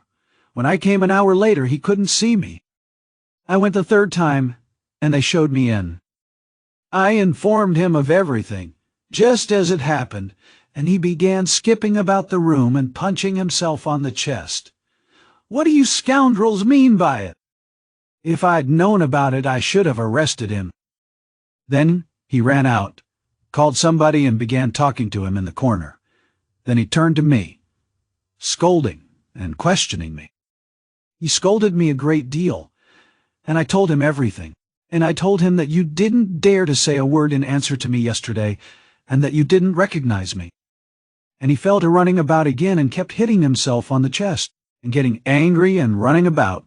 And when you were announced, he told me to go into the next room. Sit there a bit, he said. Don't move, whatever you may hear. And he set a chair there for me and locked me in. Perhaps, he said, I may call you. And when Nikolai had been brought, he let me out as soon as you were gone. I shall send for you again and question you, he said. And did he question Nikolai while you were there? He got rid of me as he did of you, before he spoke to Nikolai. The man stood still, and again suddenly bowed down, touching the ground with his finger. Forgive me for my evil thoughts and my slander. May God forgive you, answered Raskolnikov. And as he said this, the man bowed down again, but not to the ground, turned slowly, and went out of the room. It all cuts both ways. Now it all cuts both ways, repeated Raskolnikov, and he went out more confident than ever. Now we'll make a fight for it, he said with a malicious smile as he went down the stairs. His malice was aimed at himself. With shame and contempt, he recollected his cowardice